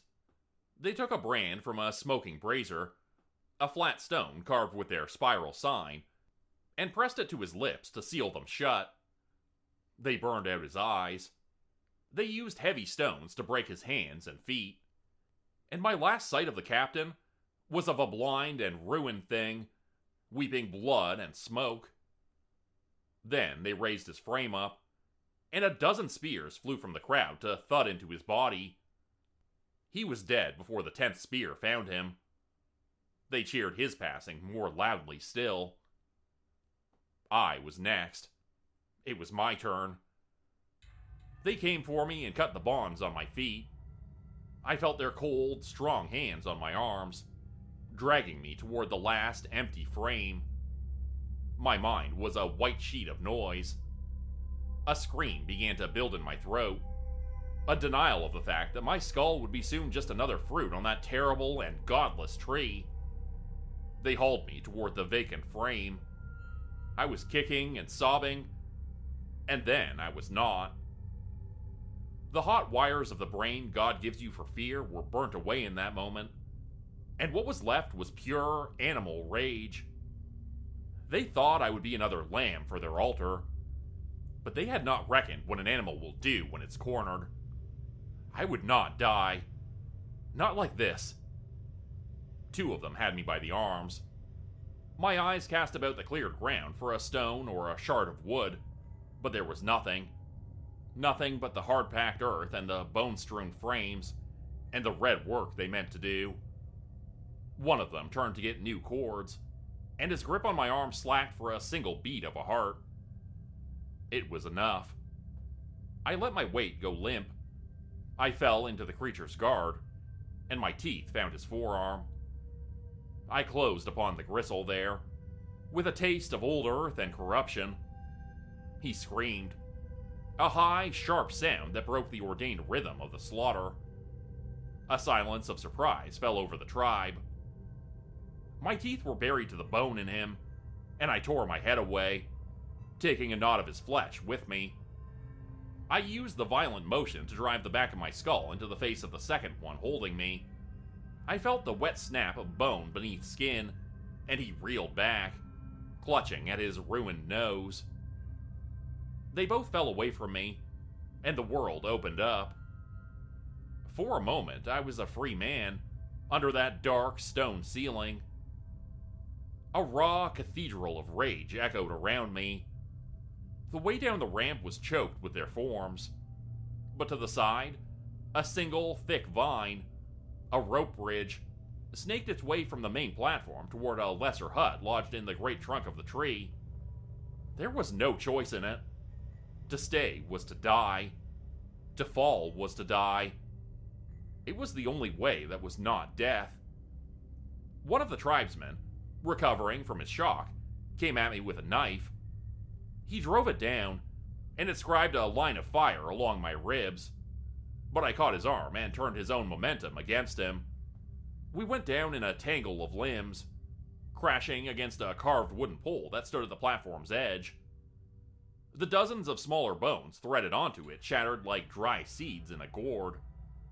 The pole was rotten at its base. It swayed on its foundation, and then it went over with the sound of old wood giving up its ghost. It fell not onto the platform, but out into the void, and its falling weight took the far anchor of that rope bridge with it in a final parting. The rope whipped violently through the air, striking the knot of men coming for me, and sweeping 3 of them from their feet.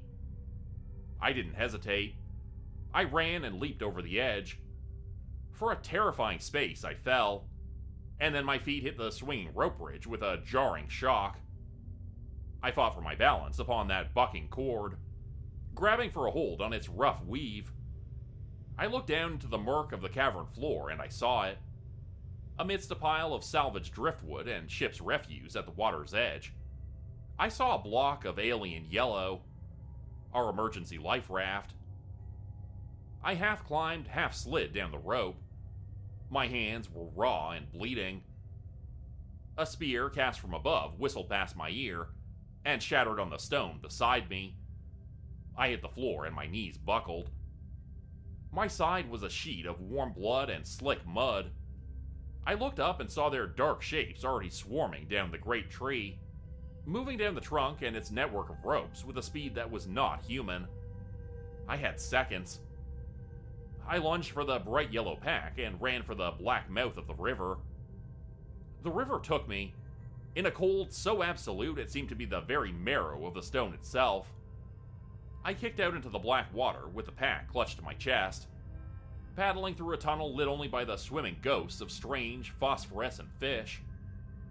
Then I was through the cave and into the night. The sea. Above me, the clouds had broken, and the moon was a splinter of bone in the sky. But they were coming. Their crude rafts were already in the water behind me, the sound of their paddles a frantic drumming that drew ever closer. I tore at the ripcord of the raft with numb, useless fingers. Twice it slipped my grasp. The lead raft came on fast, and I saw the scarred man in the prow raise a harpoon against the moonlight.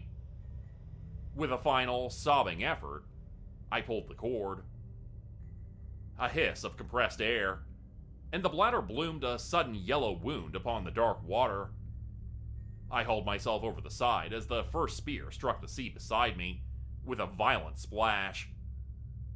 With my bare hands, I began to paddle, a lone soul afloat between the black water and the black and star-dusted firmament, putting the shore of blood behind me, and setting out into the great and awful benediction of the sea.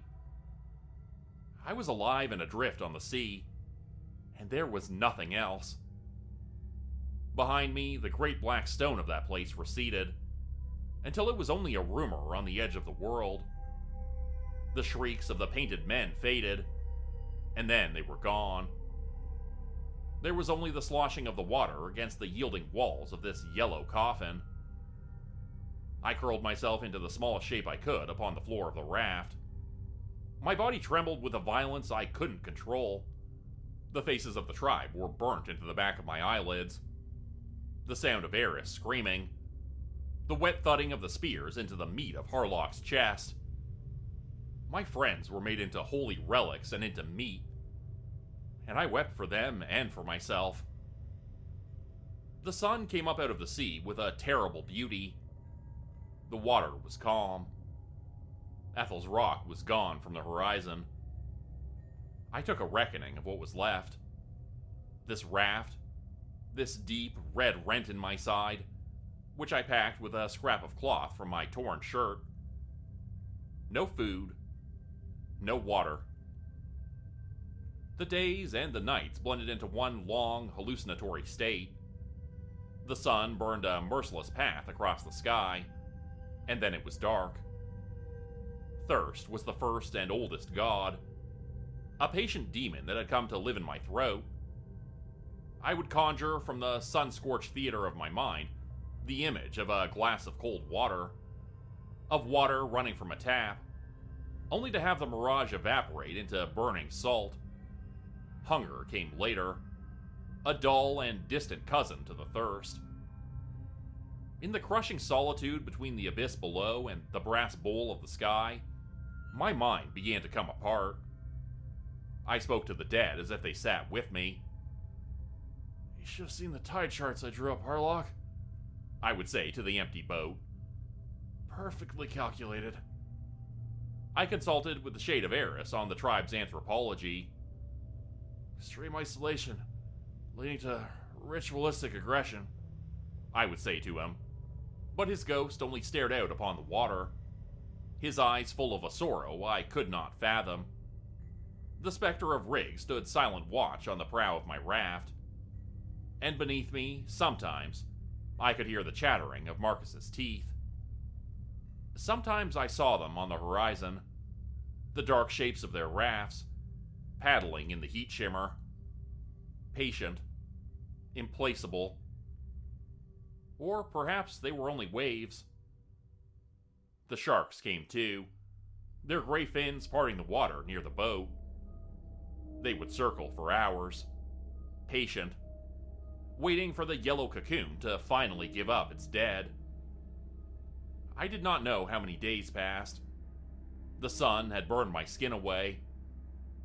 The wound in my side was a putrid fire that lit my dreams, and made my brain feel as if it were cooking within my skull. The waking world was a fever dream, and there was no difference between them. The raft had turned to a thing of pulsing fungus, and my dead friends no longer offered their counsel, but joined the silent, jeering chorus of the tribe. Their skeletal shapes danced upon the waves with my own, and their eyes were burnt black holes like Harlock's. I was on my back in that boat, the stars wheeling above me in a dance of cold, indifferent fire, and I believe I was ready for the end to take me. I began to close my eyes against the uncaring night, and I saw it. A single point of steady light where there should be none.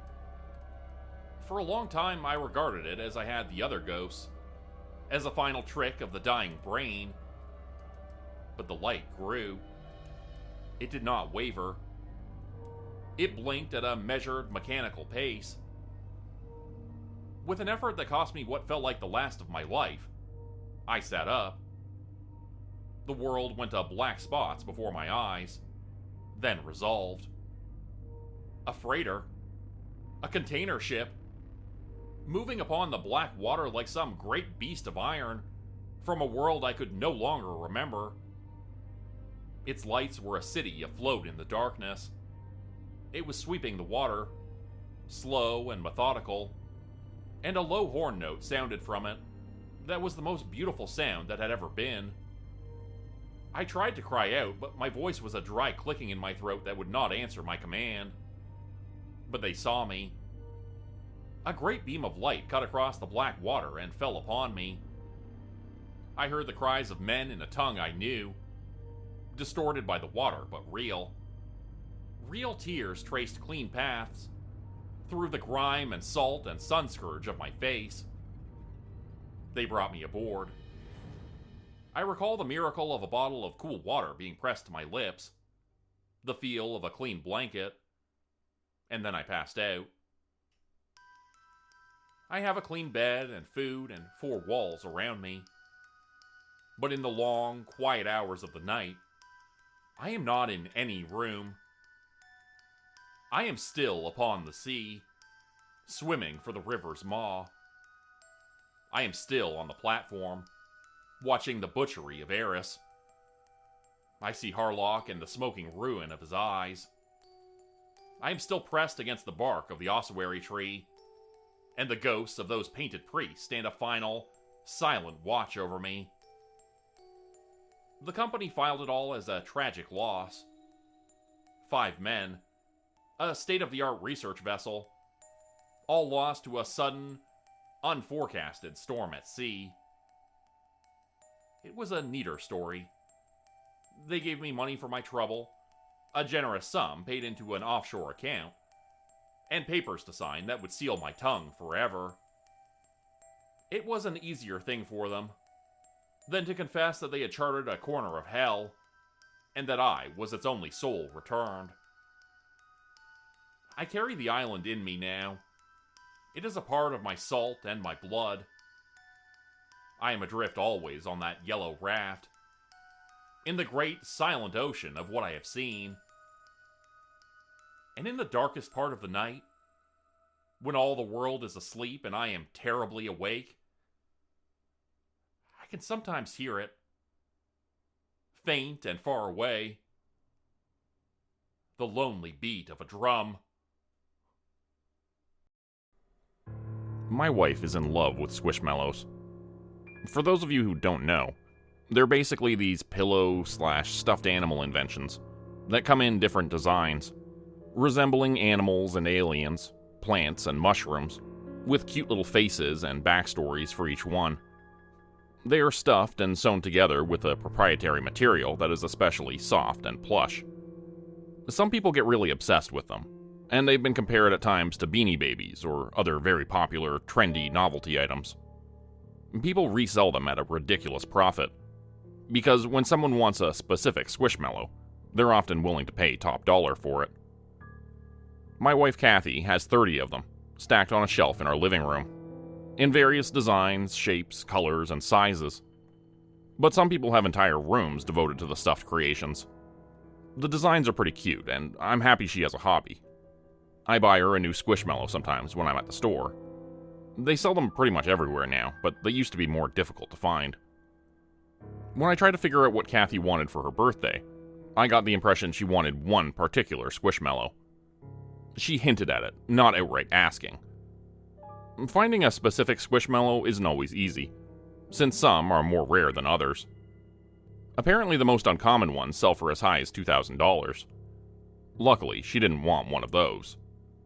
The one she wanted looked like a big black spider with a weird smile, so I began looking online for it. None of the stores nearby had it, of course. That would have been too easy. But eventually I found a seller on eBay and purchased it, requesting the express shipping so the Squishmallow spider would arrive before her birthday. They had a few other ones that looked pretty unique too, so I bought them as well. They were all a little creepy looking, but that was okay, since Kathy loves horror and creepy shit just like I do. Time went by and eventually the package arrived. I didn't unbox the stuffed animals, instead just wrapping up the brown cardboard box they'd come in. When her birthday came around, I showed Kathy the big wrapped box and a huge smile stretched across her face. The present was massive, covered in Squishmallow wrapping paper. I watched as she unwrapped it, practically vibrating with excitement. She gasped when she saw the size of the one on top. "You got the 24-inch one? Where did you find it?" "Hey, a magician never reveals the secrets, right? Is that the one you wanted?" She took it out and inspected it more closely, and I saw her expression drop. The smile quickly disappeared. What is it? Is that not the right one?" Kathy began to turn the stuffed animal around. I could tell she was disappointed, but I didn't understand why. She'd never been a great gift receiver, and never showed a big reaction, but this time I thought I really nailed it. I thought she'd be ecstatic. It's great," was all she said at first, but I could tell she was disappointed. What is it?" "This sucks to say. I know you probably worked hard on this, but it's a fake," she said, standing up and carrying the large stuffed animal over to me with an annoying know-it-all smile. I saw someone talking about these online. There's no tag. And see this little marking? I'm sorry, it's a knockoff. It's cute though, I still like it. I could tell she didn't. Taking it out of her hands, I examined it closely. I hadn't thought about the details much at the time of purchase, but she was right. Usually the toys came with a little tag telling their story. And it looked a bit strange too. Not cute like the regular ones. This one was creepy looking, with a sharp, jagged-toothed smile. "Can you check the other ones?" I asked, feeling a little sick to my stomach. "I bought you a few more." "Oh no. How much did you pay for all these?" she asked. "Not much," I lied. She took them all out of the box and started examining them. A creepy skeleton, a green ghost, a witch, and a black owl with glowing white eyes stared up at her. The longer I looked at them, the more obvious it became that they weren't right. Their proportions were all wrong, their faces malevolent and mean.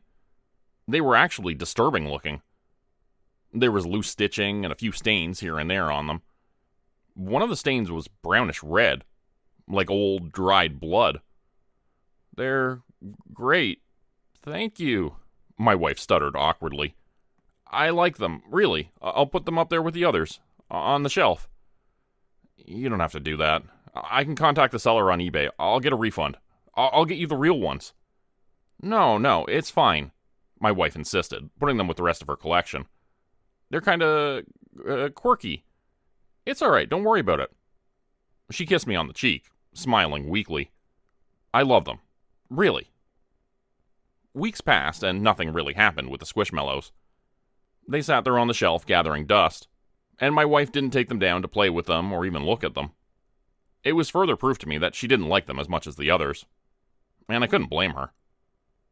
It wasn't just that they were knockoffs, they were downright disturbing. I noticed she was tucking them further and further towards the back, hiding them behind the others. I was quietly glad for that, since they creeped me out, and every time I walked by the shelf, they caught my eye. The big black spider was particularly unsettling for some reason, and its dull, vacant glass eyes always felt like they were watching me. Its spindly arms always seemed to be waving at me slightly in an unfelt breeze. One night, when I was up late watching TV, I saw something moving on the ceiling in the hallway. These black, glassy eyes reflecting back at me, catching a hint of glow from the television screen. Whatever it was blended with the shadows and crawled away, disappearing into the darkness. I couldn't make out the details, but I got the impression of a huge black spider, its body a bloated, sagging orb as large as a beach ball. My heart beating fast, I turned on all the lights, searching the apartment for whatever I thought I saw. After finding no trace of it, I redoubled my efforts, feeling like I couldn't be safe again until I found whatever that thing was. I eventually went to the shelf and looked at the spider I'd purchased for Kathy. I stared at it for a long time. Its smile looked like it had grown even wider than before. It looked very pleased with itself. I decided I would contact the seller, regardless of what Kathy had said, and ask for a refund. More than anything, I just wanted those things out of my house. After typing out a message, I hit send. I waited for days, but there was no reply. There was no indication the message had even been seen. The return address on the package indicated that the seller lived in the city at least, and I decided to drive to the house and knock on the door. I was tired of people taking advantage of me, tired of strangers online who thought they could get away with robbing and cheating innocent people. In case you hadn't guessed already, this was not the first time I'd been swindled by an online bargain. There was that whole Instagram fiasco. And don't even get me started on the laptop I bought from Wish.com. The house was on the other side of town, across the river. A bridge separated the west side of Hollow's End from the rest of town, and I usually avoided going over there, since I'd had a few bad experiences on that side of the city. But this time, I figured I'd make an exception. When I pulled up outside the house, I saw it was dark inside, except for a flickering light in one room. Probably the living room, judging by its location near the front of the house, with a big picture window overlooking the front lawn. I went up to the front door and knocked, carrying the huge box of Knockoff Squishmallows in my arms. Their weight seemed to shift and change, as if they were alive inside the sealed box. and I imagined a knife or a sharp claw suddenly slicing through the packaging tape at the top, and the Squishmallow spider and all of its friends clamoring out to attack me. But of course, that didn't happen. This was real life, not Chucky 7, Revenge of the Satanic Squishmallows. Still, no one was answering the door, and the flashing lights coming through the window in sporadic bursts reminded me in an unsettling way of Poltergeist, or some other horror movie whose name I had forgotten. I knocked again, louder this time. No answer. Someone was definitely home, though. The flashing lights and noise from inside told me as much. I leaned the box against the door for a second, just to give myself a break since it was so awkward, when I noticed the door was swinging open by itself.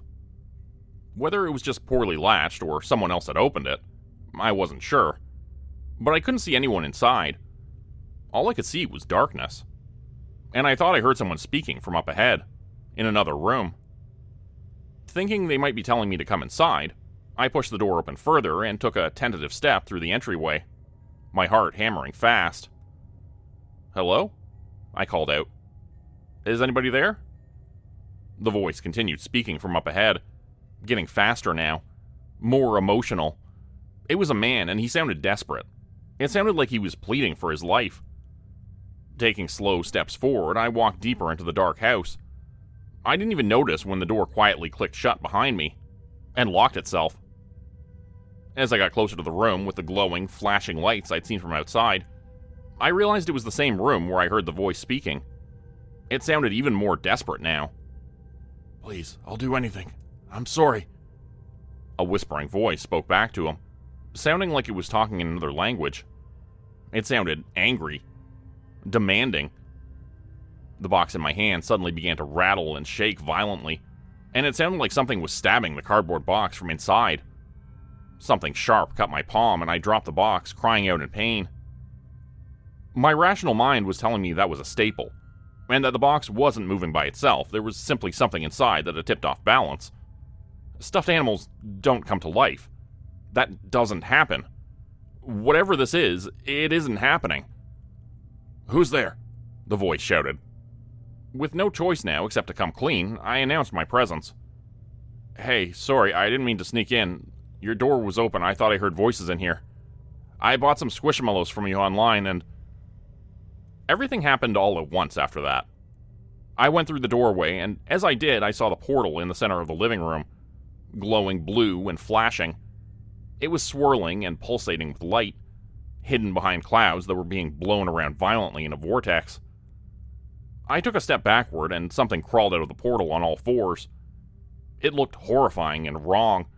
It was bleeding and appeared injured, its alien face twisted in a mask of rage and pain. It's difficult to explain what it looked like exactly, because it didn't resemble anything from this world. The closest comparison would be a hairless hyena crossbred with a goblin. As it scrambled out from the portal, it shook the blood from its haunches like a dog coming in from the rain, splattering the walls and ceiling of the room with gore. A voice in the shadows spoke in that same strange language, and the creature began to change. It was a shapeshifter, I realized, and it was taking on the form of things it could see in the living room. For the first time, I noticed the Squishmallows. With all the chaos happening and in the flickering darkness of the room, I hadn't seen them at first. But now that I noticed them, they were impossible to ignore. The Squishmallows were everywhere. The walls were covered with them. Shelves had been installed going from floor to ceiling on every wall of the room, and they were filled with the trendy stuffed toys, ranging in bright yellows, oranges, and reds, to black Halloween-themed ones like I had in my box. The only difference was, these were real. These weren't knockoffs. All of the Squishmallows were splattered with blood, though. Completely ruined now. Copious layers of dried blood could be seen in various places throughout the room, coating everything. "You shouldn't have come here," the man said, and I realized he was injured. He was clutching his face as red liquid seeped out from between his fingers. It looked like he was trying to hold his face on. "You shouldn't have come here," he shrieked at the top of his lungs. "Leave. Run, before they take your fucking body." I spun around, my heart beating so fast it was threatening to burst from my chest, and saw the box which I'd been holding was now bursting open. The massive black spider crawled out first, climbing out of the box and making its way straight at me. It raced across the floor like a wolf spider, clambering up my leg and releasing a fine spool of webbing behind it. The thing made its way around my legs in circles, attempting to tie me up while I screamed and kicked, thrashing and batting at it with my fists. More of those hairless goblin hyena creatures were crawling out of the portal, looking like they were straight out of a Dark Souls game. Bloodied and howling in agony, they pulled themselves through the gateway and shook themselves off, just as the previous one had done. However they were getting here, only one or two were able to come through at a time, and at great cost to themselves. The alien voice spoke again from the shadows, and this time the creatures coming from the portal didn't change shape right away. Instead, they came at me. Crawling at first, attempting to rise to their feet, but unable to. They made their way faster and faster toward me. "You need to run," the man said weakly, his face a bloodied ruin. He took his hands away, and the skin fell away to the floor like a Halloween mask. Blood poured out and ran down his neck, soaking his white shirt. He grabbed the spider squishmallow from my pants and tore it free from me, while it hissed and tried to bite him. I saw it puncture the skin with several quick attacks, and he dropped it to the floor. The massive spider skittered away, disappearing into the shadows. His hand rapidly swelling with unknown poisons, the man began attempting to free me from the spider web I was wrapped in. His flesh ballooned and yellow pus began to seep out from the sores as he struggled to remain conscious. Finally, I was free. I didn't dare turn around to look and see how close those things from the portal were. I could hear them, and knew they were close enough to almost reach out and grab me. One of their bloody fingers brushed against my leg as I just evaded its grasp, bolting for the exit. When I reached the door, it was locked. A key was required to open it, which I didn't have, and I knew I was fucked. Except for that picture window in the living room. That was my only shot. Right back into the lion's den. The bloodied, crawling, goblin hyena things were just at my heels, and my heart skipped a beat when I saw them coming at me. I was cornered in the entryway of the house with nowhere to go. And once again, the man came to my rescue. His face a blood-soaked mask of muscle tissue. He screamed as he lifted a chair from the living room and hurled it through the air, where it landed with a heavy crash on top of one of the creatures. The other one was stunned momentarily, just long enough for me to leap over it and race back into the living room. I ran through the darkness and heard the gasp of the man who had saved me when he saw what I was about to do. "No!" he shouted, but it was too late. I leapt through the huge picture window and it shattered against the top of my skull, the pain of the impact far worse than anything I could have imagined. Broken glass rained down all around me as I landed on the grass in a heap, clutching my bloodied scalp. Scrambling to my feet, I began to run, too terrified to look back. The screams of outrage coming from the house were surprising and confusing, to say the least. I didn't understand why the guy who had saved my life was so mad at me all of a sudden. It wasn't until I got home and looked at my email again, this time taking a moment to look in the spam folder, that I realized the man had actually gotten back to me. The day I sent my email, he'd replied almost immediately. "My sincere apologies for the mix-up. Those toys were not meant to be sent out, and I would be more than happy to replace them with the correct toys. Please send them back to me immediately. I am concerned that they may be hazardous due to the materials they were made with. I need to keep them contained. I need to keep them here. I'll sell all of my collection to survive if I have to, but they cannot know there is a world outside of this house. I must contain them. You must send them back to me now. Be very careful until you do. Do not trust them. Do not be in the darkness with them. They love the darkness. That's where they thrive. That's where they be afraid. Be afraid. Be. Shuddering, I closed the email. I didn't delete it. I worried I might need it one day. For what purpose, I didn't know. But one thing was for sure. The man who sold me those knockoff squishmallows had the situation contained. The shapeshifters, the living toys. He had figured out a way to convince them that that was all that existed on this side of the portal. He convinced them that his house was our entire world. And then I shattered his window. and let those things out into the world. Become a channel member today for early access, bonus videos, and special emojis only available to members. Check out the description below or click the join button for more info. If you'd like another way to help support the channel, please consider joining my Patreon page at patreon.com/JordanGroupeHorror. As a patron, you'll get access to bonus videos and content. You'll be credited at the end of every video going forward, and if you decide to stay for 3 months, I'll name a character after you which will be featured in a Hollow's End story. Links to join the Patreon are in the description. Thanks everyone for listening. Please like, subscribe, and comment to help the channel continue to grow. And see you again next time at 4 p.m. Eastern Standard Time. Hope you have a great night.